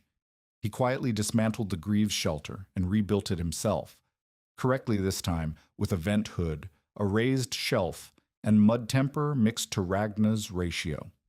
He did not tell Ragna he had done it. Pike told her. She said nothing. The shelter stood for 6 years before Greaves replaced it with a proper cabin, and in those 6 years it held through every storm without a crack in the plaster or crust on the vent. They married in the spring of 1889, after Dakota Territory split, and the northern half became a state. The ceremony was in the community shelter, because it was the largest enclosed space in Alder Bend that did not belong to Dyke, and because it seemed right that a marriage built on shared work should happen in the place that work had made. Pike served as witness. Marit brought bread, a full loaf this time, not a heel, and she placed it on the sleeping shelf where Ragna had held Marit's frozen child against her skin a year and a half earlier. Eli, 10 years old and growing fast, stood beside her sister and held the crooked knife wrapped in its sash, because Ragna had decided that the knife should be present the way a family Bible would be present at another kind of wedding. The years that followed compressed the way years do when the work is steady and the crises are smaller. Ragna and Knut built a proper house the second year, log walls, because Knut could afford lumber from Valley City, not from Dake.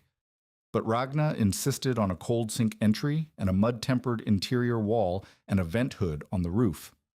Knut hung the crooked knife on a peg beside the door, where he could reach it when he came in from the forge. He sharpened it every month, whether it needed it or not, the way he sharpened every blade in his care, because sharpness was not a condition but a practice, and practice was the only thing he trusted. They had a son in 1891 and a daughter in 1893. The son grew up knowing how to read a candle flame before he knew how to read a printed page.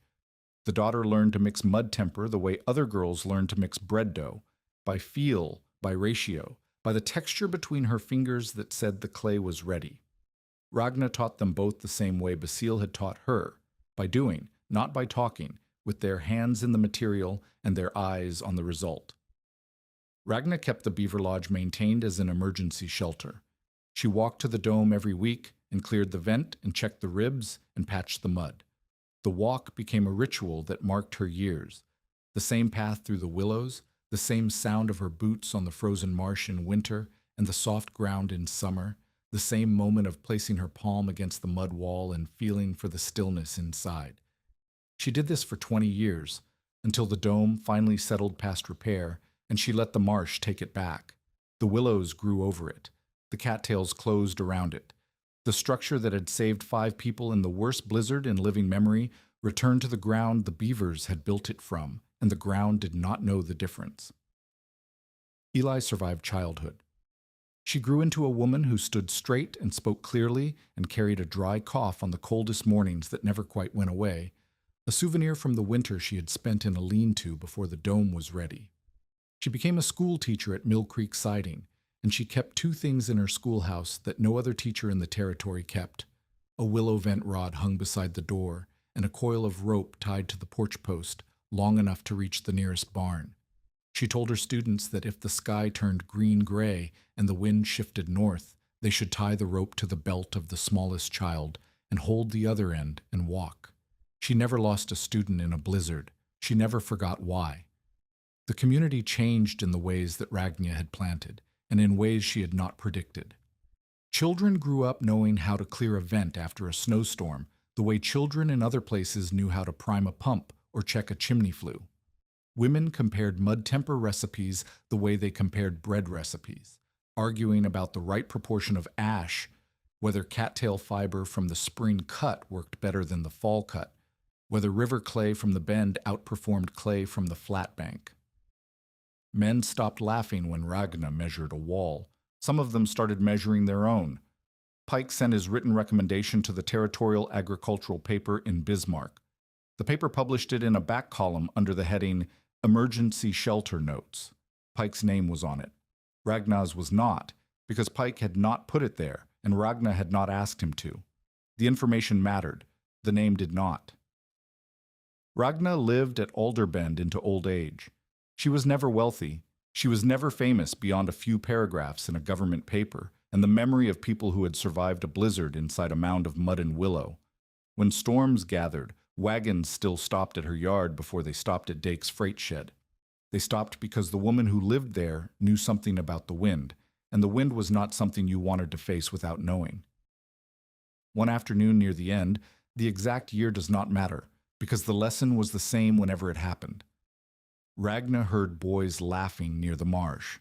She walked out with the crooked knife in her belt, moving slower than she once had, but still placing each step the way Basile had taught her, careful, deliberate, reading the ground.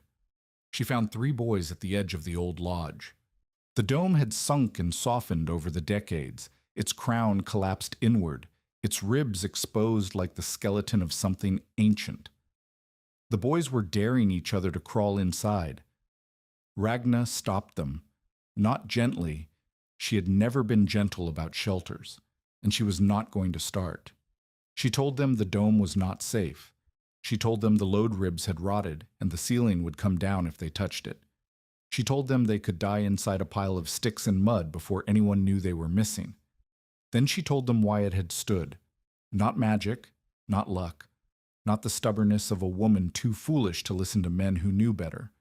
It stood because the beavers had built it in curves that carried weight, because the mud and fiber held still air the way cupped hands hold water, because the vent breathed and the entry sank and the shelf rose and every piece worked with every other piece and none of it worked alone. She told them this because Basile had told her and her father had shown her, and because the knowing was the only thing she had ever owned that was worth passing forward without a price. The boys listened. Whether they understood was a question for a later year. But they listened, and one of them, the smallest, reached out and touched the exposed rib of the old lodge the way Ragna had touched it 30 years before, with his palm flat and his fingers spread, feeling for the thing the wind could not reach. By the early 1890s, more than 24 families along the Cheyenne knew Ragna's winter rules.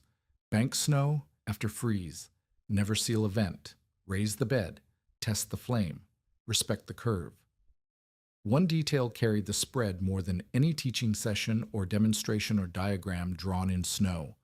Children walking to school carried thin willow rods, not as toys and not as switches, but to clear roof vents if a storm trapped them indoors.